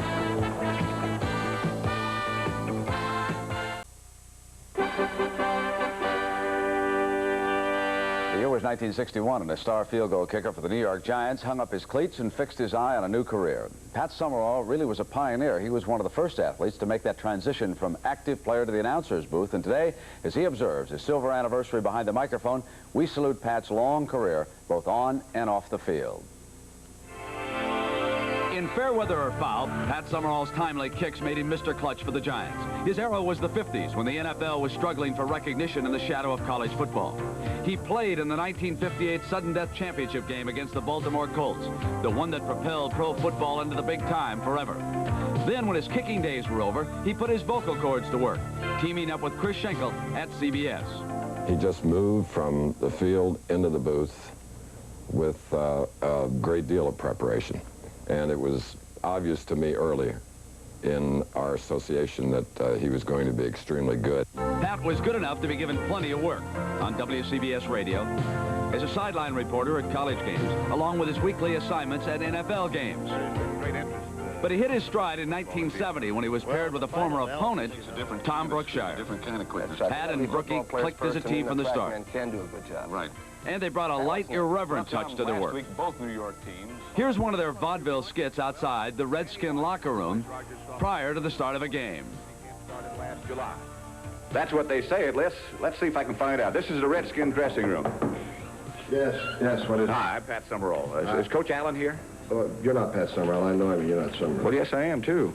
We knew the game, and we didn't take ourselves very seriously, and maybe we were just right for that time. I guess everybody has sort of a moment in time, and the late 70s was certainly ours. But the 80s put Summerall head-to-head with a new partner, John Madden, and they proved to be another winner in the booth. He can say more in a few words than the rest of us can say in paragraphs. Dexter Clinksdale could go, should go, will go. The laid-back style, Pat's trademark. And his colleagues had a few choice words to say about it. People ask me about Pat Summerall, and I say that he is smooth, cool as the other side of the pillow. He's the ideal announcer. He gives you the information, and you draw your own opinions and conclusions. But every now and then he sneaks one in there and hits you between the eyes with it. Pat Summerall in the broadcast business, in the sports broadcast business, is a Hall of Famer. That's what we're talking about here. Pat, a lot of memories for us. I know you're getting ready for the Rams and the 49ers out there in Anaheim. Does any one particular game stand out in your memory as an announcer? I can't really say that any one game stands out, Brent. I suppose all the people that I've met over the years and been associated with would be the high point of the broadcasting career. Of course, signing with CBS remains the high point of all of it. I guess one game, if I had to pick it out, I'd pick out probably the Dallas-Denver Super Bowl that I did with Tom Brookshire, because his voice failed about midway through the first quarter, and I had to carry most of the load. I don't know that that was the best broadcast I did. It was one of the toughest, and that one stands out in my mind. Pat, listen, congratulations. You have been a class act all the way. Thank you very much. All right. I'm very grateful. And Will McDonough, I know that you remember Pat. I remember him well. I was on the right side of that field goal, Brent. That's what I'm going to tell you. Terry Bradshaw, Pat Summerall, did your last Super Bowl triumph. Got to be one of the greatest thrills in his entire life. All right, let's send you back to the stadium and the game you're enjoying on CBS. Halftime at the Silverdome. It's Dallas 17, Detroit nothing at halftime. Wow, the Cowboys came to play. CBS Sports coverage of the NFL football will continue after this message and a word from your local station.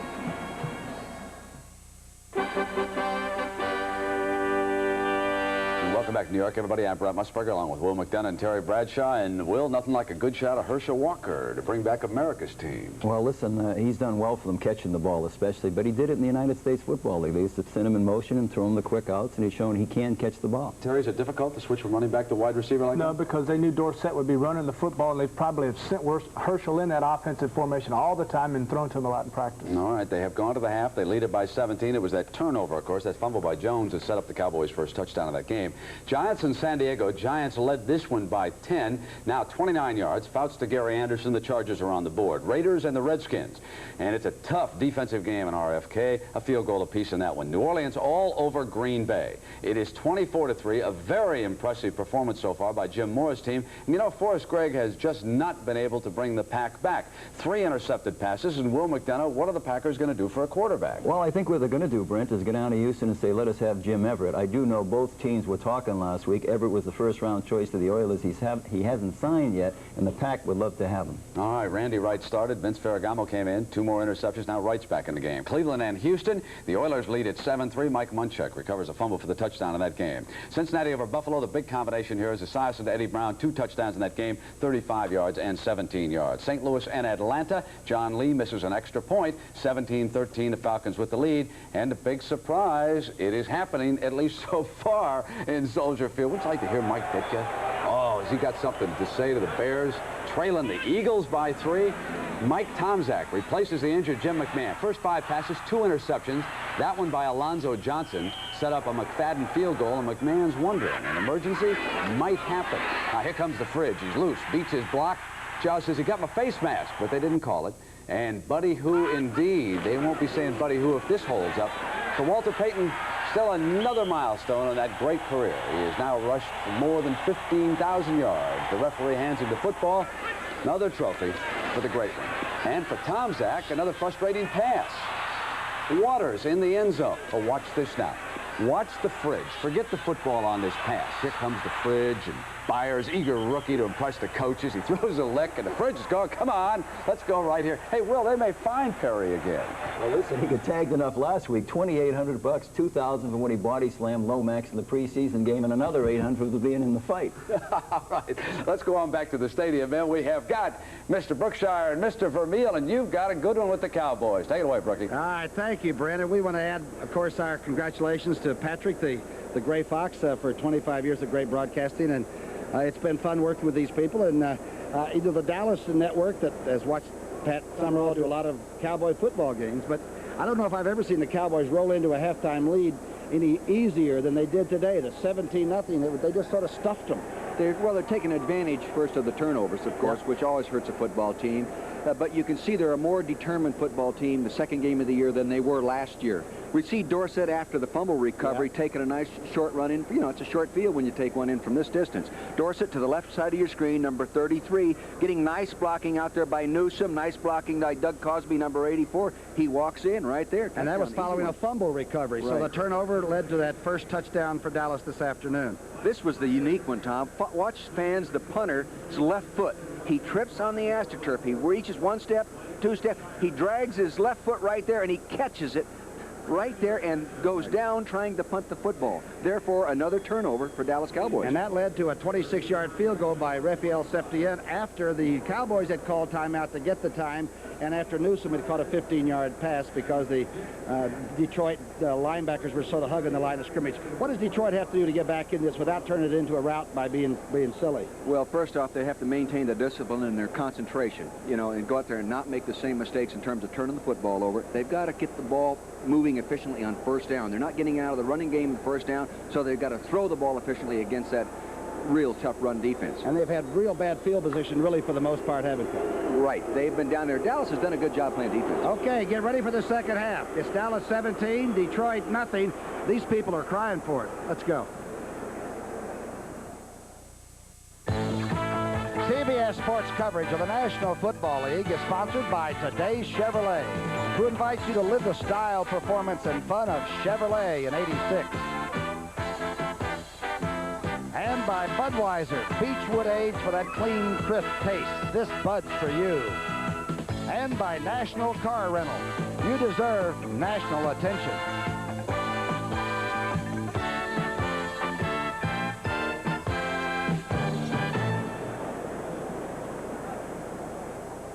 Rushing yards. Last week at this time in the Minnesota game, the Lions had 224 yards. Of course, that was the final stat for the day, pardon me. Today, so far, only 17 yards on 11 rushes. They're going to have to pick that up. But, you know, Tom, the other thing they haven't done is they haven't converted on third down. They're 0 for 5 on third down, and you can't stay on the field unless you convert on third down. And the field position for the Lions, absolutely deplorable. Septien starts the second half. Hunter and Bland waiting for it. This is going to be Herman Hunter a yard deep in the end zone. Hunter is almost tripped up and finally smothered under at the 15-yard line. Good coverage by the special teams for Dallas. Victor Scott down quickly under that. Look at that, Tom. They haven't moved the ball. Fumble, fumble, punt, punt, fumble, punt. They can find the stat. Joe Ferguson is in, a veteran of 14 seasons out of Arkansas, went to Buffalo. One of the all-time throwers, and Hippel will watch at least for a while. Hippel will do the signaling of the plays to Ferguson. Ferguson throws the ball, Tom, about as well as I ever have seen a quarterback throw the ball in the practice field. Joe Ferguson's first call on 1st and 10. It's a play-action pass. Screen in the side, and Jones drops the ball at the 16. James Jones did not practice all week because he had the flu. Joe Ferguson missed a couple days with the flu. That takes a lot out of your preparation for a football game. This guy's an old gun hand, though. I used to think when he would take Buffalo and Chuck Knox's teams into the playoffs that he could play hurt. He was tough. He was not a rag arm. He's got a good, strong delivery. If he has a knock against him, they'd say he throws a few too many interceptions over his career. Second down and 10. Ferguson in. The I formation behind him is Jones and James. Dallas looks like they're coming. They could do. The blitz is on. Ferguson throws it to James, and he drops it. Not an easy catch, however. You're going to see on this Enzo replay, Eugene Lockhart, number 56, in the middle of your screen, dogging the center block to one side. The running back, Jones, tried to pick him up, could not get there. Here comes also Ed Too Tall Jones, number 22. Good job of dogging by Eugene Lockhart. Looks to me like Dallas, maybe that's starting a week early and playing the Bears over in England, the 0-5 record. Maybe all that action helped this team. Maybe. They're prepared. Third down and 10. Ferguson's got to be careful. Good strike to Chadwick, and it's dropped. Ferguson is 0 for 3, and he hit all 3 receivers. You know, I'm surprised they weren't in the shotgun that time. If there is an advantage in terms of the shotgun, you use it against Dallas because of the tall people that they use as rushers, and you're back further when you get the ball. Tom, at that time they were not in the shotgun. Now, Mike Black, who had the unfortunate thing with his left foot catching, will have to kick from about the 2-yard line. What do you do with your next kick after that? He will go ahead and punt it efficiently, I believe, because, like I said, I don't believe he's a choke artist. Levette is back waiting. It's an average kick, I'll tell you that. It hits at the 47. Levette has it at the 44-yard line of Dallas. Good coverage. No return, and the punt was well covered by the Lions. Good punt coverage. James Johnson on the tackle for Don't forget, following this game, that great rivalry on the West Coast, San Francisco and the Rams. Each won last week. Great coaches, Johnny Robinson and, of course, Bill Walsh. Montana won't play, but Kemp will.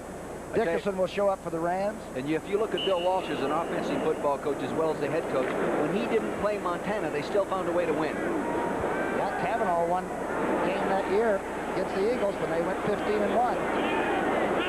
First and 10 call. I formation for the Cowboys and Danny White. Play action. This is Tony Hill.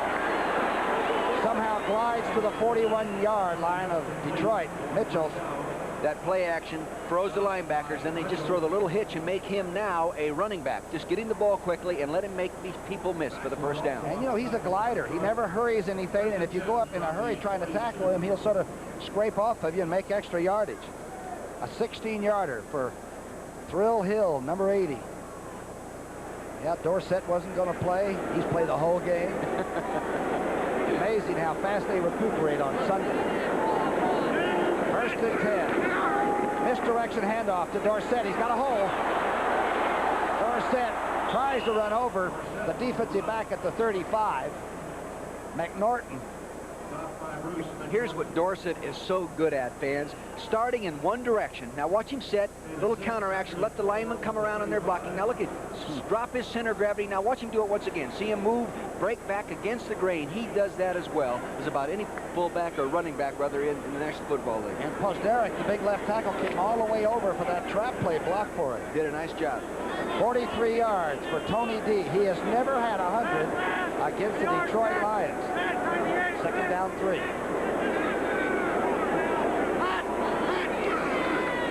Play action to Tony Hill.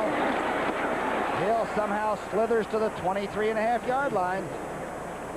Tom, that was a quick screen pass. That time they were trying to get big Posteric at 6'9" out in front of Tony Hill. Now, fans, watch the fake inside to freeze the defenders. Now you're going to follow the offensive line to the right of your screen. See them running along out there. Posteric is trying to get out there. You'll see him appear late to get a block, number 75. Just couldn't get there fast enough. Good defense by Bobby Watkins, number 27. 11-yard gain as Danny White plays cat and mouse with those linebackers, and the coverage is by Detroit. Hill has 5 catches. First and 10 call. Tony Dorsett. If he got a yard, he will be at 11,000 yards. Let's see if he made a yard. Angelo King, former Cowboy, tackled him.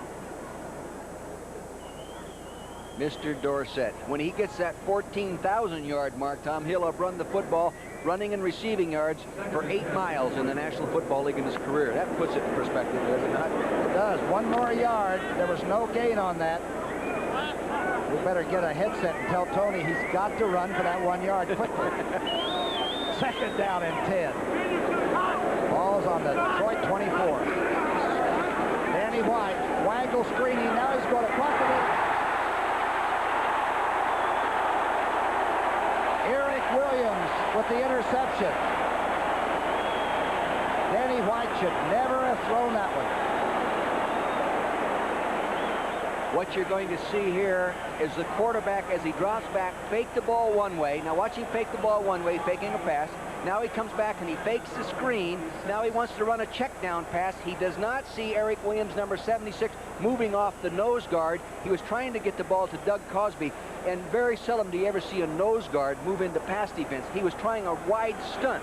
Here he comes around, a wide stunt, and ended up in the passing lane. He's batted down 2 balls today and had his first career interception. What a day for Williams. First and 10, Ferguson, the quarterback, number 12, on play action. He's got some time this time. Chadwick's open. Incomplete. Doesn't he throw the ball effortlessly? I mean, it just looks so easy for him to flip that ball 50, 60 yards. Of course, he doesn't hit the receiver sometimes. Well, a little bit wide that time. Yeah, that's for sure. There's Eric Williams. He just spent the whole summer over on the Great Barrier Reef in Australia, and I wonder how he and those Aussies got along. I asked him if he went hunting. He said, yes, girl hunting. Pretty honest fella, isn't he? Yes. Right to the point. 282 pounds of honesty.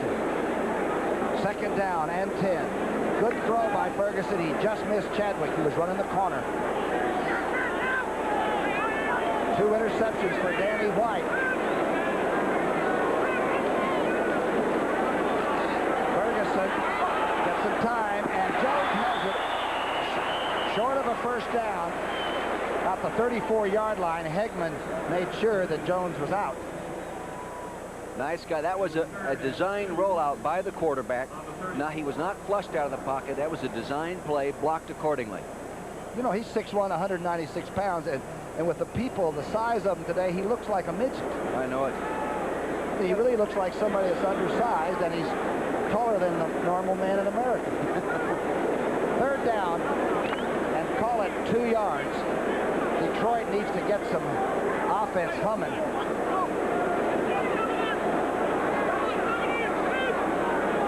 Ferguson's call. It's a rollout sprint pass, and he's rushed. I started to say intercepted by Bates, and it was too easy. A lot of pressure on Ferguson. Joe threw this ball under extreme duress. He's coming out again on a rollout. Gary James, number 32, protecting. Here comes too tall, inside out. Number 72 had to throw it over that 6'8" guy. That's tough to do. Tough to make a living in this league under that kind of situation. And of course, we didn't see it, but Peg Leg Bates, we call him, the mad hitter for Dallas, simply put the ball in the ground and missed catching it. Mike Black is back for another punt. Lovett is for another return. This is the 5th punt for Mike Black. Pretty fair kick. Lovett at the 29-yard line. Lovett makes the corner. Good run back right into the Dallas bench to the 42-yard line by Lovett. The rambling wreck from Georgia Tech. Dallas 17, Detroit nothing. The Silverdome. And joining us in the booth up here right now was Billy Sims. Billy's going to crowd in here real fast just so we can get a shot of the greatest rusher of all time for the Detroit Lions. Billy, what'd you think about your friend James getting 174 yards last week against Minnesota? I told them, we keep that pace up, they won't miss me at all. They'll miss you. They'll always miss you. Hey, you're dressing better, I'll tell you that. Oh. We'll get you in this business pretty quick. We'll put you to work fast. Okay. Nice to see you, Billy Sims. We go back to live action. Dorsett getting a toss, gets to the 45-yard line. And I am notified that I was in error, that he needed 101 yards for 11,000. So before we carry Tony D off with 11,000 yards, give me the award. Quite a guy, though, for last Tuesday when he wasn't going to be able to ever walk and talk again. Well, you were down there visiting with him. That day, he said, you know, I don't miss many games. Only 3 all the time I've been with the Cowboys have I missed. And this is 93 in a row he has started. 2nd down, 7.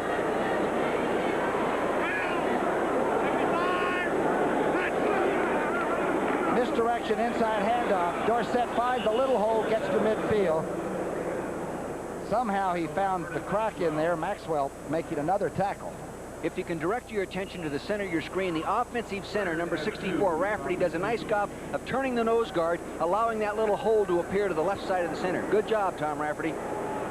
And it's 3rd and short. The great call for quarterbacks and offensive coordinators. 3rd and a couple. You can almost open the book up. Rafferty is the center. He hasn't missed a Cowboy game either. It's a pass on 3rd and short. First down to Cosby. The flags are down. Cosby gets to the Detroit 40. It was back in the secondary area, so McCarter will tell us. I think they're calling Cosby for ricocheting off the defender, sort of shoving off. Let's see. Hello, Paul. Will you please call a touchdown pass for me? Let's see what McCarter's offensive pass interference. Number 84, we read lips, Doug Cosby. Let's take a look at it, Tom, and see if we can make the call. To the right of the screen, number 84, coming off the line of scrimmage, up the hash mark, works inside. He shoves right there and ricochets off. That's a very typical move. It's not called very often. You think that the interest isn't up this year in the NFL? They sold 77,776 tickets today for this game here at the Silverdome. Everybody's following a team. And the Dallas Cowboys, I've got to say this, they're followed all over the country. 3rd down and 12. Not such a good call for the quarterback.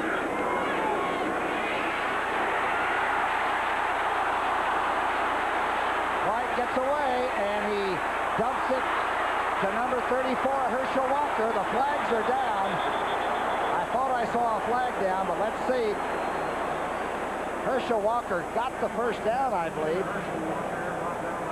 He's a load to tackle I think at high speed. I think he went out of bounds and then came back in the field to play. I'm not sure. Let's see what the ruling. He would be an illegal receiver.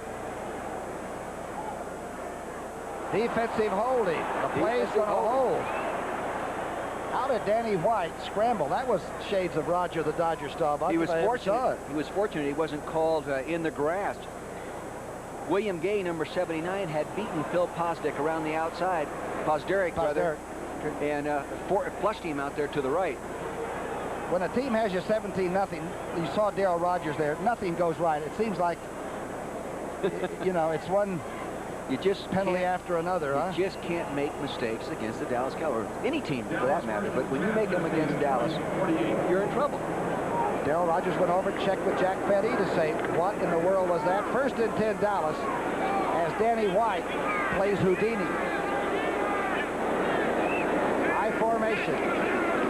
Newsom and Dorsett on the misdirection. Dorsett breaking to the outside, gets to the 32-yard line with Harrell on his back. This is the eye draw play, Tom, that Dorsett runs so well over the years. I bet you I've seen him run that thing 50 times against the Philadelphia Eagles. Take a look at that again now from the end zone. The quarterback will come back, reverse pivot, get the ball deeply. See the lead back, number 30, go through and get the linebacker. That's Newsom blocking on Harrell. There goes Dorsett into the backfield, into the open field, and he does such a great job in the open field. Take a look at it again from ground level. He's scooting right there. Angelo King, number 92, moving over. Harrell ends up making the play, number 58. A 16-yard burst, 67 yards on 18 carries. We may get 11,000 yet. It's that 1st and down. 1st and 10, Newsom inside the 30. Let's go to New York for an NFL update with Brent Musburger. Well, Brookie, here's the play that may have turned a game around. Buddy's old buddy, the Fridge, number 72, strips the ball from Byers, the rookie running back for the Eagles. Dan Hampton pounces on it. The Bears have scored moments ago. Walter Payton plunging in from the 1-yard line. Their first lead in the game. 7-3. They've just kicked the extra point. Let's go back to Detroit, and here's Tom Brookshire. Okay, Brent, thank you. Boy, the Eagles playing the game of their lives against those Bears. Danny White now on 2nd down 8, rolls out. Cosby almost makes a great catch. Defended well by McNorton. And Danny White was really shelled after he got that one off. He did a good job of, again, under pressure. Did a nice job of throwing the ball accurately under that pressure situation. But Bruce McNorton did an equally fine job of playing pass defense on the big Cosby. Now, most of the times when you have 2 interceptions, you come pretty close to losing that football game, don't you? Tom, last year you throw 2 interceptions in the ball game, you lose 76% of the time. Of course, in this case, the Cowboys have come up with some turnovers of their own to offset that factor. That's right. Danny White on 3rd down and 7. Can he get out of another tight situation? Detroit will be coming. He's being chased. The former San Diego Charger gets the sack. Keith Ferguson. That's his 2nd sack in this very young season, playing defensive right end in the nickel defense, coming around hard to the outside. Coming around, he'll appear late. Here he comes around the left side of your screen, does a nice job of getting to the quarterback. I think it was Posderick, again, number 75, that was having the problem. Remember, Ferguson fought Tommy Kramer, the Minnesota quarterback, last week. Yeah, he did. Almost lost. Kramer fought pretty well.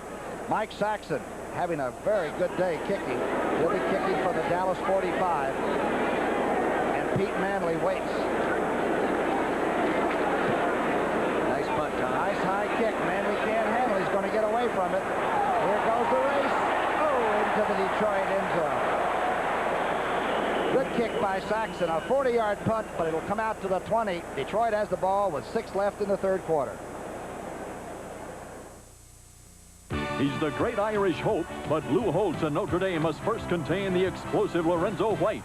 The Fighting Irish take on Michigan State next Saturday on CBS Sports. You're looking at Keith Darney, the 288-pounder from Penn State, the all-pro tackle, moved to guard. He's had 7 operations. He's had both shoulders worked on, the wrist and ankle twice operated on both hands. He's had ribs, toes. He had an orthopedic surgery done on his back, and he was mad because he couldn't play with an arthritic knee today.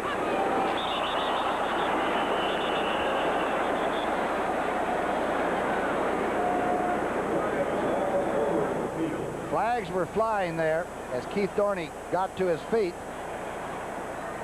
And McCarter's crew, and they have been very busy. You know, Tom, getting back to Keith Dorney, so many times people have the idea that the only reason they played football in this league is to make a living. But you could read in Dorney's face and how he felt yesterday that he was just upset he couldn't play, regardless of money. Start, 75, offense. Lomas Brown detected for rolling out of that stance. You're looking at Keith Dorney. He's what I call a throw forward. They say throwback, but I just think that Keith Dorney could have played whatever game it is at any time on this planet. He is a very intense, hard-working individual. You know, people don't realize, you know, that guy was an academic All-American at Penn State in a fine, in a fine school. And represents himself financially with the Detroit Lions front office, which is pretty good defense. First and 15 facing Ferguson and Detroit. Inside handoff. James Jones, who's been pretty quiet today, maybe makes a couple of yards to the 20. New Orleans, Jimmy Mora might get his first win today in the National Football League. Atlanta having trouble with St. Louis, but still on top. Giants must have stopped Fouts' aerial circus. That one's not over with yet. Cleveland now on top of Houston. Second down and 10. Joe Ferguson, the quarterback for Detroit. Across the middle, intercepted. Bill Bates knocks down his second pass. That was not a real good read by Joe Ferguson. He should have not thrown that football because Bates was moving over to help on the pattern right off the bat. Not a good throw. Straight back pass. You don't throw the ball down the hole if you have safety help to the inside. The ball was tipped right there. There's the safety. Bill Bates dropping his second interception on the day. He must have boxing gloves on or something. Let's look at his hands. Get a close-up of his hand. Oh, he does have. Look at that, one hand is all taped up. Good call. He got a broken finger, remember, against the Giants. And that's taped up, and that's the reason those two passes have bounced off there. Detroit is 0 for 7 for third down pickups. Ferguson, the arm was going forward, incomplete pass. Too tall Jones almost took the shoulder off. He sits in there nicely, under duress, gets back there nicely. I can't understand why they're not using the shotgun now. I know it's part of their offense. He sits there. Now you're going to see Jeff Coates, 77 power in his way. Here comes Too Tall around the back door, puts him down. His arm definitely was moving forward. Ed Jones is having some good year on that defensive line. Mike Black now with his 7th punt, I believe, of the day. Detroit 5.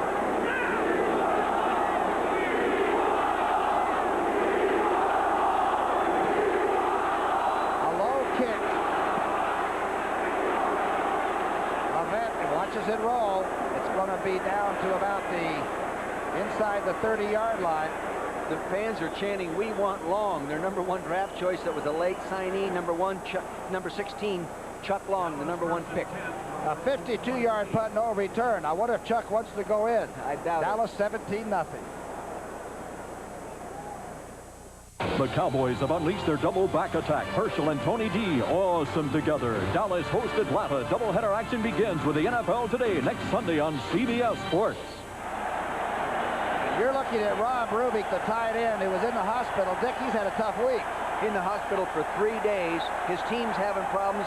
Not as big a problem. He comes out of the hospital yesterday to go to practice, and someone stole his car out of the parking lot. Out of the hospital lot? Out of the hospital parking lot.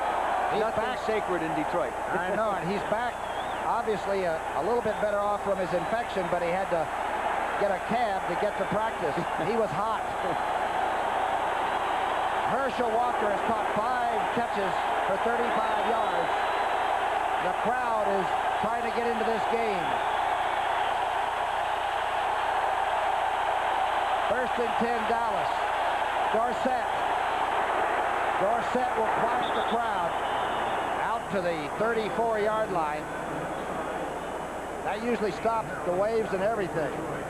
Watch the left tackle, number 71, Mark Tuyane, in this case. Block kicks out. The left guard is moving through.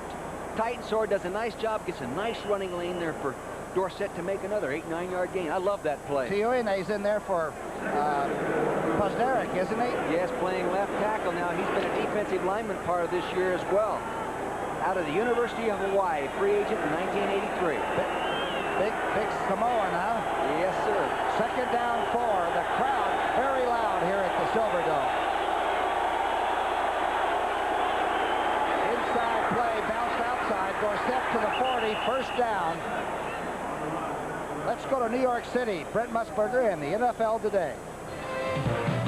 Well, Brookie, the Eagles are hanging in there. Here is 3rd and 1, and Tomczak throws the ball out of the end zone. Ditka's was furious afterwards. The Bears settle for a Butler field goal, and right now they lead the Eagles 10-3, still in the 3rd. Back to Brookie and Dick. What was supposed to be, Brent, a grudge match, but players don't have time for grudges. They usually just go out and tee it up and play as well as they can. The coaches and press talk about grudges. Yeah. The media makes the most of it. 1st and 10 pass. Danny White. He was rushed, but gets it to Cosby. Cosby with another first down. Danny White was throwing that ball to Herschel Walker, number 34. Boy, that's luck.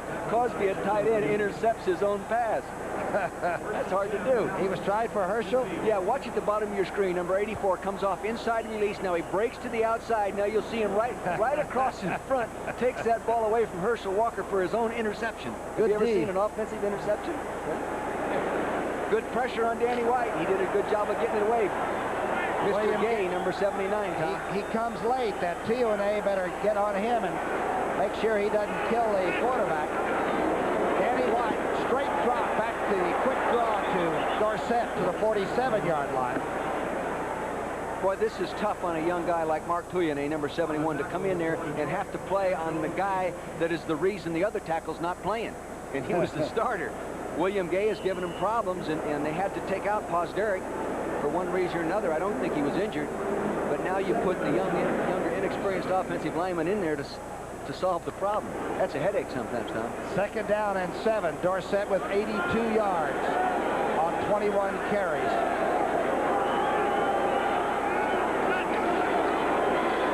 White being rushed. Now he has time.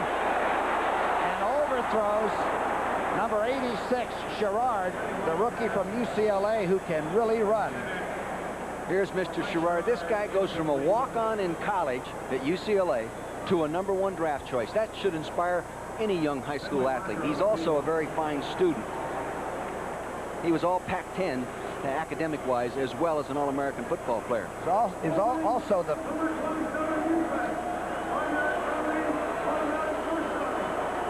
holding on Bobby Watkins, number 27. Sherrard, by the way, was also the fastest receiver in the draft this year, which must put him in the 4.3 category or a little bit. Where he's somewhere around there. Nowadays, with these digital timers, they give you the 4.219.6, you know, rather than just 4.6, 4.5, 4.4 type thing.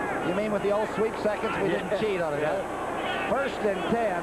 Ball's on the 43-yard line of Detroit.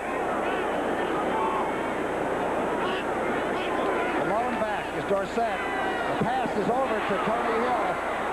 Hill is hung up at the 35 by McNorton. Looked like Hill looked over his shoulder and saw all the Lions coming out and decided this one's over. Dallas is using their formations intelligently, Tom. That time they get in a loaded formation to the right side of their offense, forcing the defense to come over there. Then they throw just a little one-on-one quick out away from the strength of the defense. Looks like Landry is very much involved. Now, don't forget, following this game, the Dallas-Detroit game, San Francisco against the Los Angeles Rams. Wow. Good afternoon here on CBS. 2nd down 3.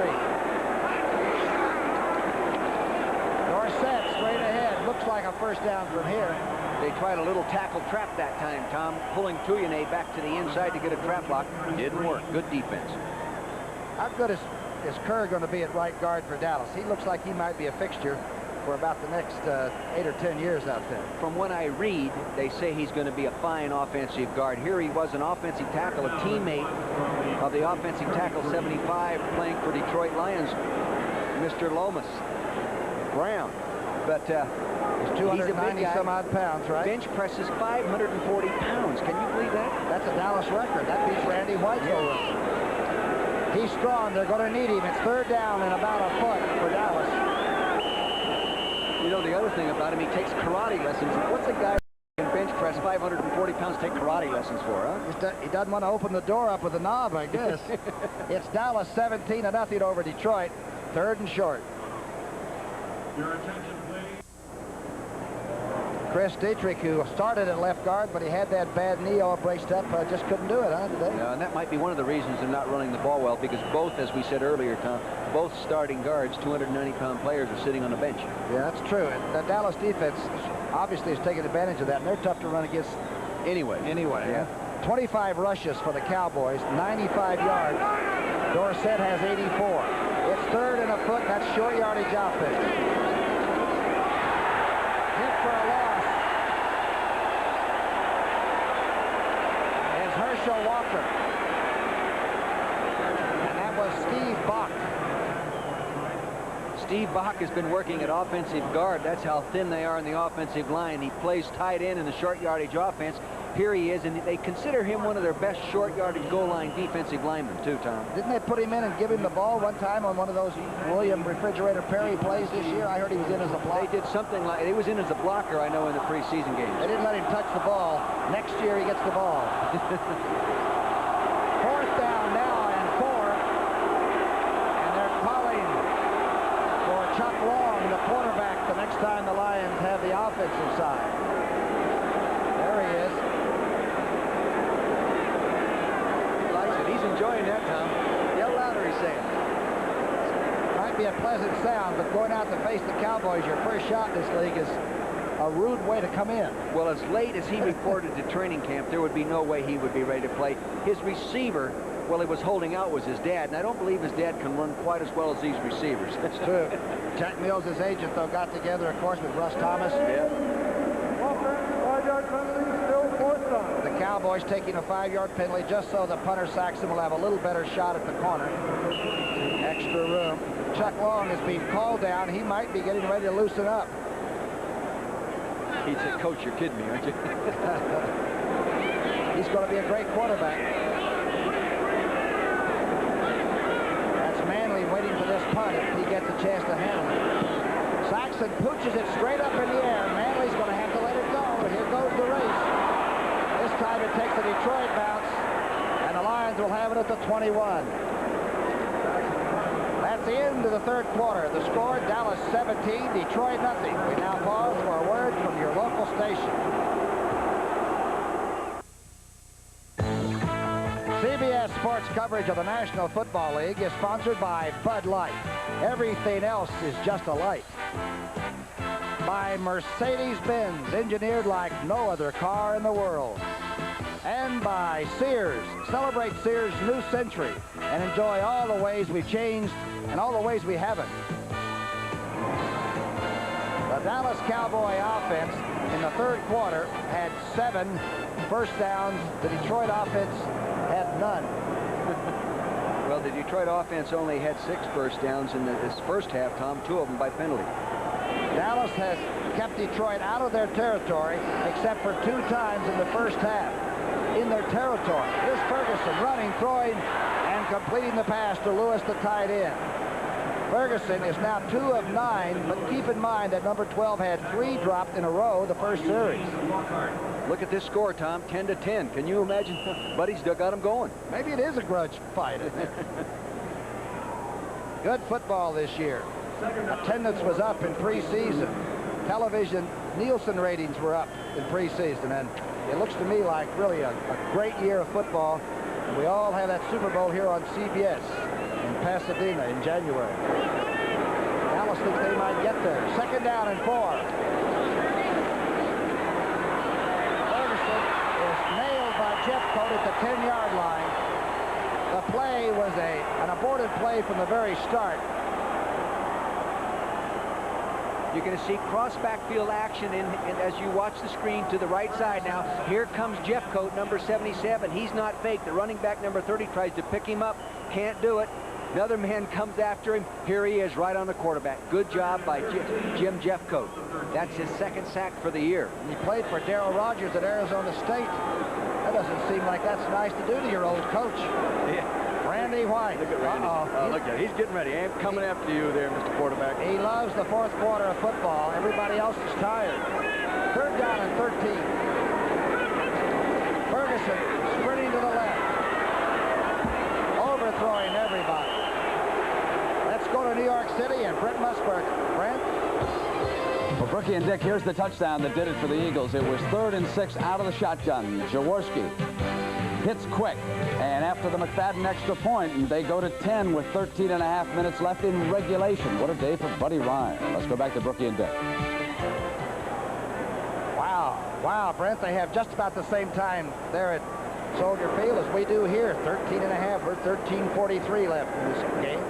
Black is back to punt from the end zone. As we said, the Lions have only been in Dallas territory twice the whole game. A bad punt. I'll tell you something, that bad punt that he got early in the ball game, that time he stumbled, I think has shook him up a little bit. It's like snap hooking your driver, you know, the stroke is gone. Yeah. A 28-yard punt. Dallas 17-0. Not a grudge game, but certainly traditional. The Notre Dame Fighting Irish under Lou Holtz, and that Berline's a good-looking quarterback, against Michigan State here on CBS at 2:30 Eastern Time. And if you haven't seen Lorenzo White run, make sure you do next Saturday, right here on CBS. Dallas with good field position, 41.5-yard line. Danny White has been the leader. He has 2 interceptions, but he's in control, and Dorsett is certainly not hurt today. Play action pass. Newsom cracks to the 34-yard line, puts his head down. Boy, 76, Eric Williams, the nose guard, is really playing hard, Tom. He was the second man to make the hit on that pass reception out here on the sideline. Very intense play by Eric Williams, number 76. You know, I was in Dallas to do those interviews. Then I went over to Roswell, my old hometown, and played in a hospital golf fund. General Childress there at the Institute, and Charlie Reed. And we raised $200,000 in Roswell for the hospital in my hometown. In one golf tournament? As badly as I play golf, but that was a great charity. It's fun to go back home again. Second down and 3. Facing the Cowboys. Uh-oh, Dorsett breaks it. Tony Dorsett. Touchdown. Bobby Watkins grabbed the shoulder pads, and Tony Dorsett took him for a ride. And listen, I don't care what you've ever heard, there are not many greater running backs in the history of this league than Tony Dorsett that I've ever seen. Phil Posderick, the offensive left tackle there, to the right side of your screen. See him step around there. He's blocking on Harrell, 58, kicks out, gets a nice block from Rafferty, 64. Now it's this innate running of speed and ability that gets him in the end zone for the nice long run and touchdown. 81st touchdown for number 33, a 34-yard burst. In his career, Tom, he scored a touchdown every 27th carry in his career. That's very good. October the 20th of last year, he had 100 in Philadelphia. This is the first time he's ever had 100 against Detroit, and one of the numbers when he gets 100 rushing. Well, the Dallas Cowboys with Dorsett at 100 yards are 41 wins and 3 losses. It could be 42 wins today. But that's not unusual, Tom. The last 3 years in the National Football League, 70% of the teams that had a running back that ran for 100 yards or more won that football game. The main thing is the clock is running and the other team doesn't have their offense on the field while you're getting the ground yardage, huh? That's right. Tony Dorsett. They didn't give him the touchdown, Tom. They put it on the 1-foot line. You've got to be kidding. You know, personally, from looking at that from here, it looked like he bounced his way into the end zone, and I was surprised that they signaled touchdown. I wonder if that was called recalled from the press box here with the instant replay. A little bit of time elapsed, didn't it, before yes, Gordon McCarter made the announcement. I'm not even sure the crowd here like that. The referee is calling for the quarterback. Tom had him on the sideline. Here it is. Let's take a look, Tom. Let's see if he scored. He breaks into the open. Now the safety's going to come over and try to make the play. That's Bobby Watkins, the corner, number 27. He gets him there. Let's see if he's down. Oh, he's definitely down. Well, I didn't say definitely. I wouldn't say definitely. That ball was over the line. Randy Logan, your old defensive back, is here, and he thought it was good, too. Well, Randy would have said, hey, I'd have planted him on the 2. Short yardage. Danny White gets the touchdown. Now the hands are up.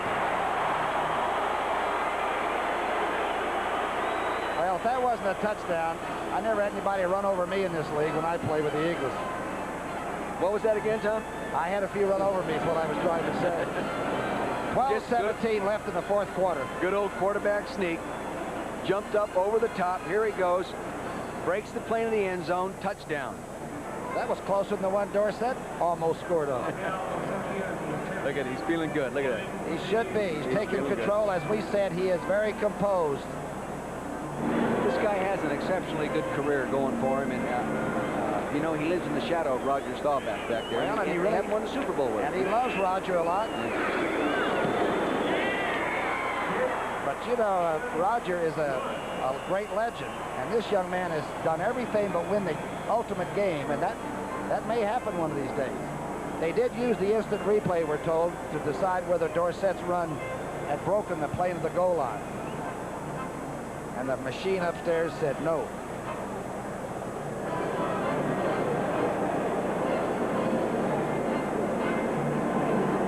Tony Dorsett told me that he never had any feelings about Herschel personally at all, but he did sort of step out of line and give Tex a jolt by saying he wanted, you know, the money thing. Yeah. I guess Garrison said that when they probably signed Dorsett. Yeah, because I guarantee you that, well, I can't guarantee you, but I would believe that he probably came into the league making more money than somebody who was carrying the ball for a long time at Dallas. But the one thing that was, I thought, really pertinent to the conversation last night that we had with Herschel was that he and Dorsett are buddies. Yeah, they are. You know, he said that already, but they're buddies, and Dorsett has really helped him. I keep wanting to go all the way back to say Dorsett.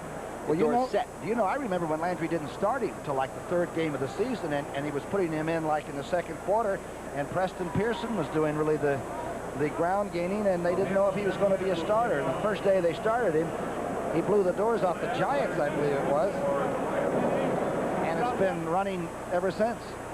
Smooth motor there. 1977, wasn't it? 77. Sempian's kickoff. Not too deep. This is going to be Land at the 10. Good tackle at the 33-yard line. Number 26, Michael Downs, kept number 80 from getting to the sideline. I'll tell you, Michael Downs is one of those free agents. There's 3 free agents in the Dallas Cowboys secondary, Tom. That is just amazing. It just shows you how efficient that they are in the drafting procedures and the evaluation of talent. Everson Walls, 24, Bill Bates, 40, Michael Downs, 26. And you know, Tom, well, I'll get to this after the play. Because Thurman's gone and Clinkscale didn't come back. That's a new secondary back there. Ferguson is 2 of 10. Inside handoff. James Jones. Boy, he kept running that time out over the 40-yard line, carrying people with him. Second out and 4 from the 41. Tom, I was talking to you about the free agents. You know, last year at the end of the season in 1985, there were 18 active free agents in the league that had played in at least one Pro Bowl. 18 in the Pro Bowl? Yeah. Here's 2 of them right here. They've both been in the Pro Bowl. So has Downs been in the Pro Bowl yet? Bates went, yeah. And Downs. Bates went as a hatchet man. Yeah. Jones has 32 yards, and he's going to add to it. Jones to the 46. He looks like he wants to put some numbers up. Bates made the tackle there. You know, what's hurt Detroit a lot is the delayed action type passing they've used on first down, Tom. They're getting too much penetration from the Dallas pass rush, and it's hard to throw that kind of stuff. And coaching against him as a head coach for 7 years, I didn't spend much time throwing delayed type stuff against the Dallas type rush because it was just not successful. And you know, you get behind Dallas too, that first fumble and then Dorsett's touchdown, and you know Detroit was looking down the gun barrel from the first quarter on. Ferguson has been in there in the second half, but to no avail. Misdirection, fumbled by Jones. I believe Dallas has it. Let's see. Yes, they got it. Jones is a sure-handed ball carrier, and it bounced off his thigh guards, it looked like. And Jesse Penn recovered it. I don't think the ball was ever seated firmly. Now watch the fullback to the right side of your screen as he steps to his left. You can see right there now it goes in there. The ball was actually not placed firmly for one reason or another. A second quarterback working with a first fullback, maybe not enough practice repetition. And Jones might have been looking to see if Randy White and Jeff Coat were blocked or if they were... Good point, Coach. Boy, they could get your attention on that side. You got Ed and Dutton on the other side. You turn the ball over, you lose. That's all there is to it in this game. Right in the middle of this beautiful Silverdome here in Pontiac, Michigan. That's where Dallas has the ball. Herschel Walker's first carry. I believe that's his second carry of the day. Straight ahead. He does not have a lot of movement to either side. Just straight up the field is tremendous. Tremendous speed. And I watched him get on the scales at 216 the other day. And he is cut from a certain mold that you'll never see again, maybe. He's the fastest big man that's ever been in this game. 9-1 for the 100-yard dash. That's a turbo. Second down 4. He picked up 6 on that and looked like he only made a yard. Play action, White has it spiked. Intended for Newsom. I believe Jimmy Williams got a hand on it. Again, a delayed action backfield. Pulling the lineman. Here comes Titanser, number 63, to get the block. Gets it out. He's trying to lay it up over there, and there's Jimmy Williams reaching with his right hand and batting the ball out of the line of flight of the receiver. Am I wrong, or are the Cowboys a pretty intelligent, smart football team? Well, they are. They always have been. This is not unique today. I mean, they always have been. Their disadvantage sometimes is they lose their mental concentration and take somebody lightly and then get beat. Well, they look aggressive and sharp to me. White is 20 of 31. The blitz is on. Herschel Walker runs the draw. Look out, folks. Inside the 10-yard line in a hurry. Bobby Watkins and other people tried to head him off. I believe this was an audible. I think Danny White saw the red dog coming and he audible. Now watch the trap blocking occur up in front. Left guard pulling and trapping. There's a nice hole. Look at that hole, Tom. He's up there. Now watch him sink his level of gravity right there. Sink his hips, get down and give him a little shake and break. Devon Mitchell, number 31, the free safety, just found out that he is a rookie. Here he goes, Bobby Watkins, the corner coming over, number 27, to make the play. He runs like the Amtrak. That's a 34-yarder. Did you see him sink those hips and then give him a little shake and break? I sure did. Just like you. Yeah, same move. And it's just beginning. First and goal from the 9. They jumped but got back. Herschel pulled down from behind by Angelo King. Is he tough? I guess he is. I mean, he's carried the ball as many times as he's carried it. You know, in the USFL, he carried it for 5,259 yards. Then in the USFL, look what he did. Yeah, he's tough. Well, but USFL, you know, it's not like tag in the park, but it's not like the National Football League. No, it's not. It's not. Though I asked Herschel that question, and he said he didn't notice any difference. He wouldn't. Second down and goal. The ball's at the 7. They shift to the I. Newsom's the fullback. And Herschel's the tailback.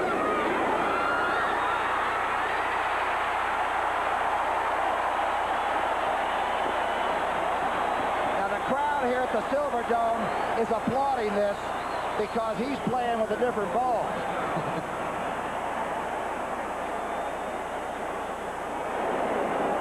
If I were a Dallas Cowboy, I'd want to walk off the field with that guy too.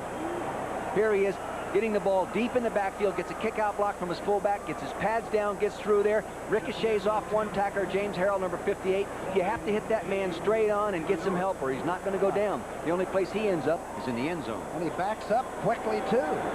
He spun around and made it. Pallur is holding, Septian is kicking, and the crowd is buzzing.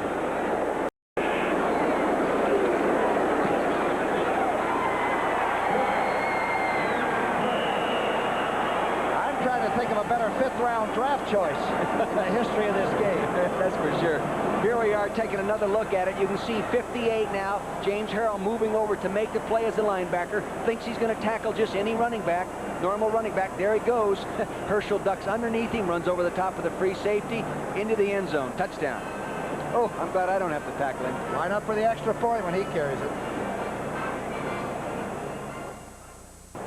A lot of people were speculating about Herschel and Tony Dorsett being on the same team, and I talked to Herschel earlier in the week, and I found him charming. We'll get to that after this kick because he was one of the real easy interviews I ever did. Okay, we're going to run back the kickoff. Here's Herman Hunter at the 2. Hunter straight ahead gets an opening and out to the 35-yard line. Herman Hunter just back off the waiver sheets as a good run back. Michael Downs made the tackle.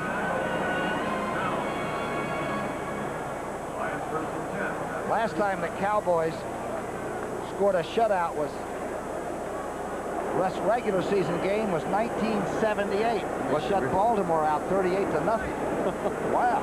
Say it's tough to shut anybody out in the National Football League. In the later, I think they shut out Tampa Bay or somebody, didn't they? In the strike year of 82, that was.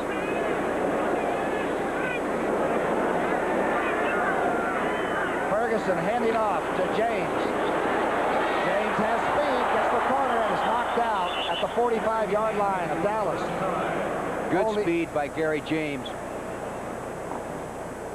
You're going to see the ball handed off deep into the backfield. James Jones, number 30, leading, gets a nice block right there, kicks out. The defense is sealed off inside. Now he's just using his speed to get out there, and the corner has to make the play. And now Victor Scott, number 22, coming over making his first tackle of the year, just coming off injury. That's the third time the Lions have been in Dallas territory this afternoon. And James got it with a good run.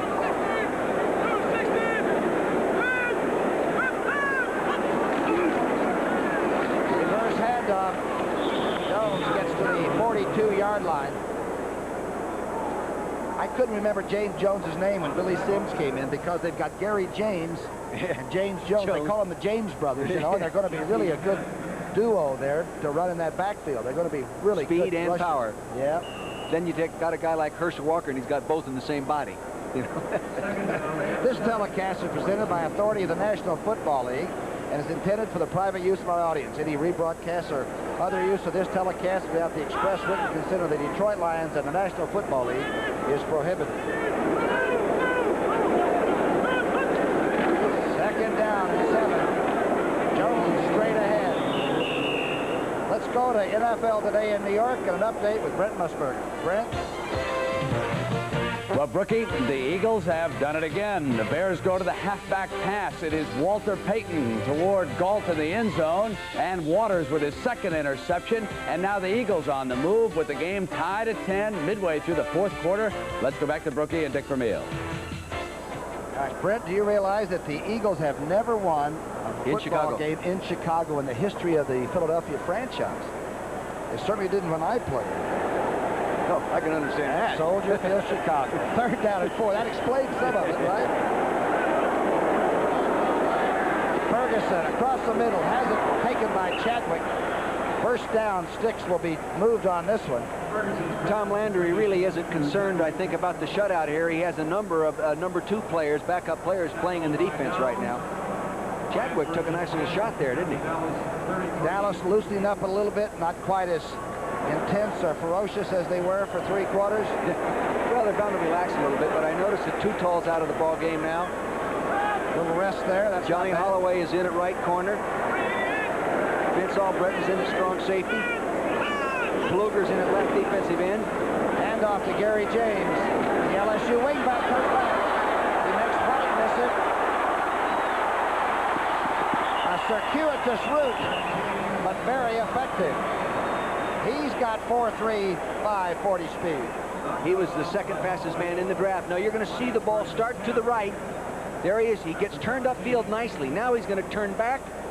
He's coming back. He picks up a block from a quarterback. Now watch Joe Ferguson's block right there. That's what you call a low chop block that didn't end up getting the man chopped. Good effort by the quarterback. Good run. A 15-yard gain. And Randy White and those guys are saying, will you tell him to stop doing that? I'm tired. That tires out those big defensive linemen. James has 41 yards on 6 carries. Good drive here by Detroit. Oh, still on his feet. Inside the 15 goes James Jones. And that was helmet to helmet. Mr. Jones, big, strong guy. Going to run right straight ahead, right behind Lomas' block, number 75, Lomas Brown. The linebackers come in and fill. Eugene Lockhart, number 56, does a good job, but still doesn't knock him down. Then comes number 27. In this case, Ron Fellows making the play. I wonder if Herschel will turn on other runners that are on the same field that day to show that they're great runners, too. Yeah, I couldn't believe that'll happen. 2nd down and 7. James. Not much, maybe a half yard. Gene Lockhart coming over. Lockhart, by the way, is only the 4th middle linebacker the Dallas Cowboys have ever had. That's amazing. Isn't that amazing? Yeah, There's well, Tubbs, their first Leroy one sitting Jordan. up in the booth here. Jerry Tubbs, the linebacker coach. Leroy Jordan, then Bob Brunig. Yeah. And now, there goes Mr. Lockhart out. Who will they put inside? Jesse Penn? Yes, I think. Bring Charlie Waters and back out of retirement, put him in there, huh? remember when you used to go up against Harris and Waters in that secondary? Oh, yeah, they were tough. They were tough. They weren't against giving you a chop down the field every once in a while behind side the edge. That's what they said about you. You were tough. No, not really. 3rd down and 8. Ferguson with a quick drop back. Complete. That's Thompson. Leonard Thompson inside the 5 to the 2. Jesse Penn holding on there. Here's the old man on the Detroit Lion football team. He's been in the league. He's 34 years old. Coming off to the right side of your screen, working one-on-one. Just a quick out. They're laying off him, giving him plenty of room to operate. Now he gets upfield. Didn't practice all week. He was sick with the flu. He's having a little trouble with the coach, but not a lot. You can't believe the scars on this guy's body. You know, I guess when you've been a receiver as many years as he's been in the National Football League, that your body ends up with, but he's got marks all over him. The trouble he's having is that the coach says he plays so darn well on Sundays, but he doesn't practice worth a darn. 1st and goal after Leonard Thompson's reception. James to the outside. James does not get into the end zone, I don't believe. Number 56 came across and swept in there. Lockhart. The safety men were there. And an official has been hurt. And this is serious.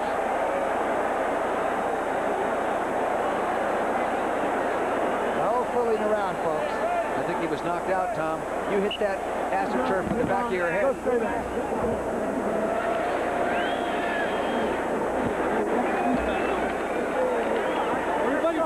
That's Jack Betty. He's had a cut cost today. This is my timeout. It's not a turn.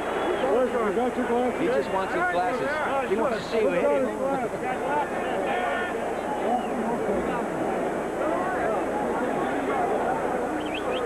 He's had a tough time today making linebacker calls on unsportsmanlike and what have you. Here it is. He's going out of bounds, and Jack is backpedaling, and he gets knocked over backwards, and you can see Jack's been in this league for a long time, and I'm sure he's taken a shot or two. Well, that's got to be one of the top shots. Here's another one. Here he is, number 39, the official on the left corner of your screen. He can't quite get out of the way quick enough. Bloop. Got it. Good news is he did not hurt himself seriously, and he missed the equipment on the sidelines, and they're giving him time to clear his head. And you know, they have to be very active and in pretty good shape. I know that you probably don't believe that, but to be able to move around the way they do for 60 minutes, you've got to be in pretty good condition. Jack Betty is all right. 3:06 left. The shutout the Cowboys had is in a lot of trouble right now. 2nd down goal. He got it with the second lines. Let's see. They're going to give it a touchdown as Jones went over the top and Biasi met him right over the top. Oh, my gosh.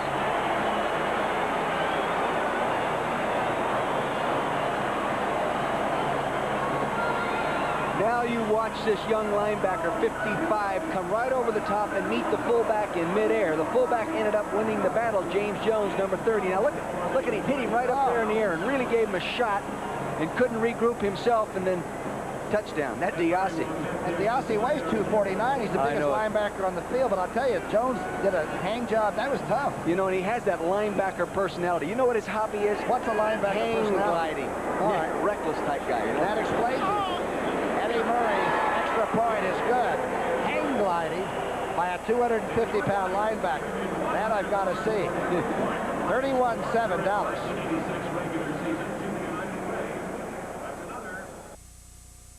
Well, David Archer is next for the Dallas Cowboys. He has Atlanta well on its way to 2-0, and that will feature our attraction in the opening game of our doubleheader next Sunday. And St. Louis will be taking on Buffalo. Jim Kelly has been sensational in rallying the Bills today against the Cincinnati Bengals. Our doubleheader game, the Giants go out to the West Coast to take on the Los Angeles Raiders. New Orleans will be in San Francisco, and the Washington Redskins, who are in the process of beating the Raiders, inside of 2 minutes, they lead at 10-6. They'll be out in San Diego. And still to come this afternoon, the 49ers and the Rams from Anaheim. Some of you will also see Minnesota against Tampa Bay. So now, let's send you back to Detroit, and here's Tom Brookshire. Tommy? Okay, Brent. Brent, thank you very much.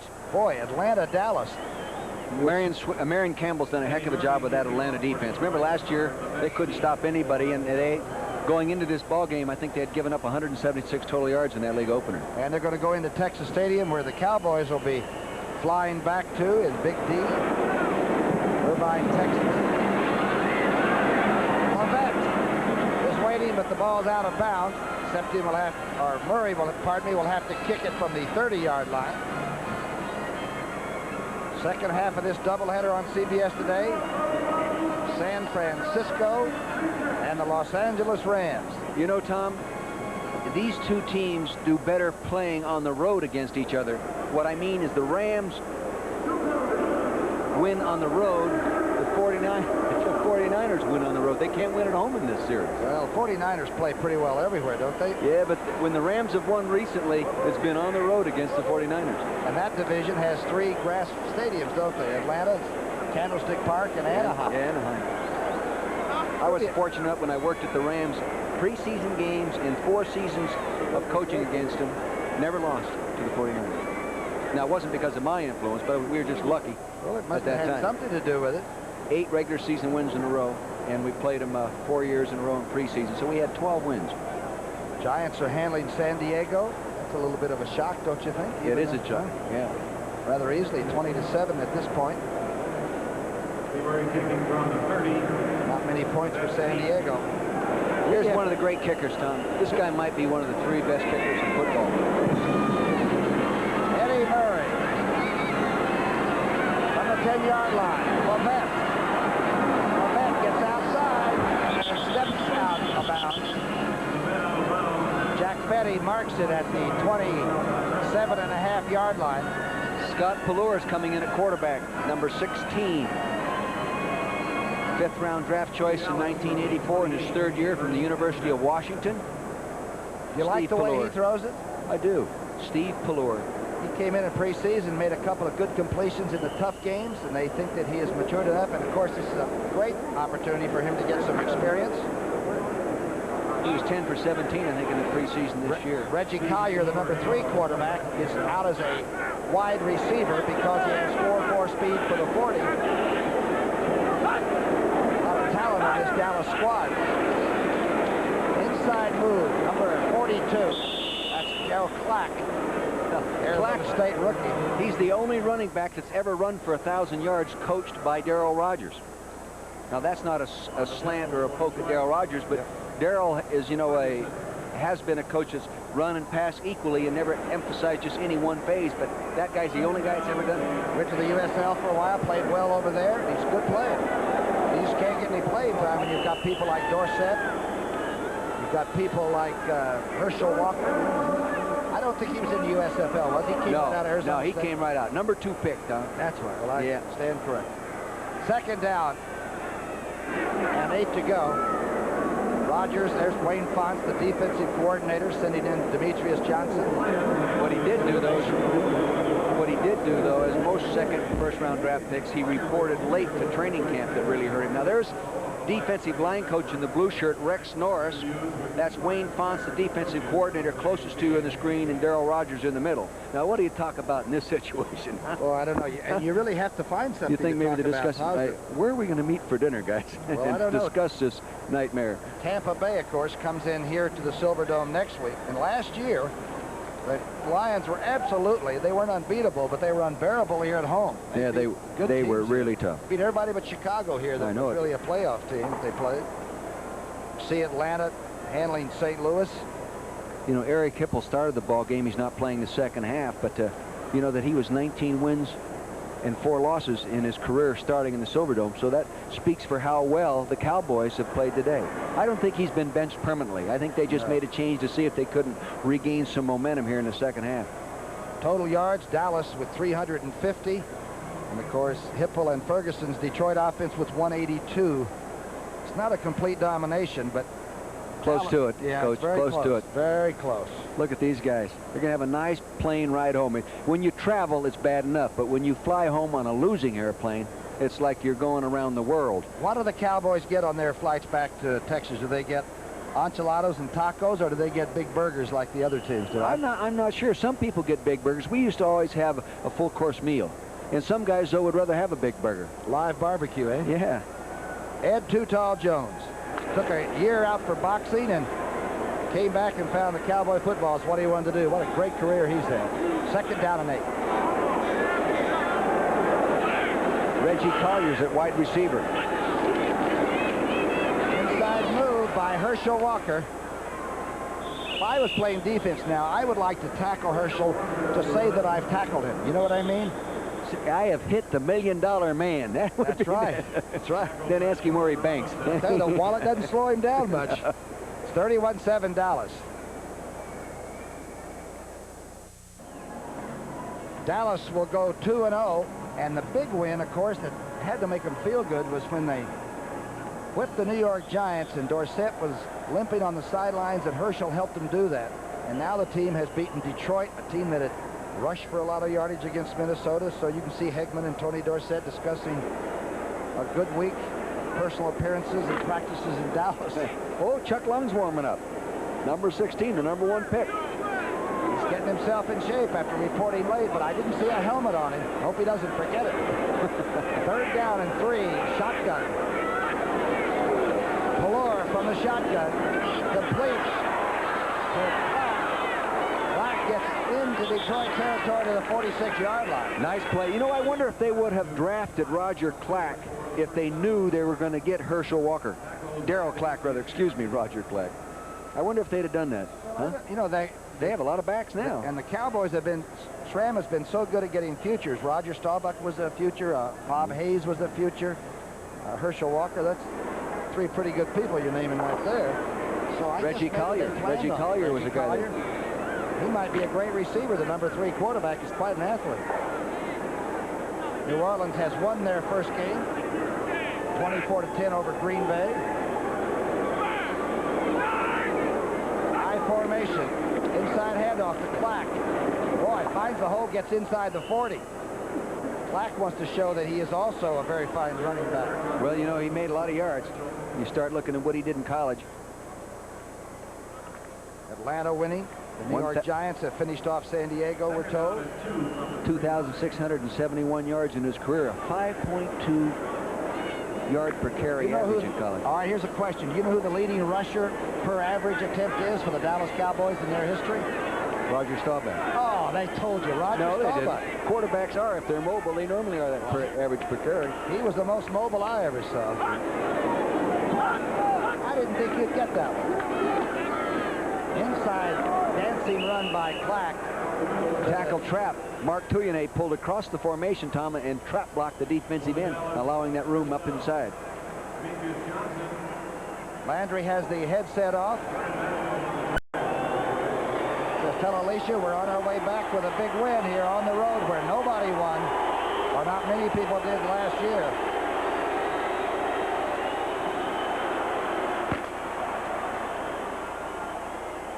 Tony Dorsett is not limping as he walks off, and he bounced on to start this game even with his bad ankle. For Dick Vermeil, this is Tom Brookshire saying so long from the Silverdome in Pontiac, Michigan. The final score, 31-7 Dallas. Next, it's the San Francisco 49ers taking on the Los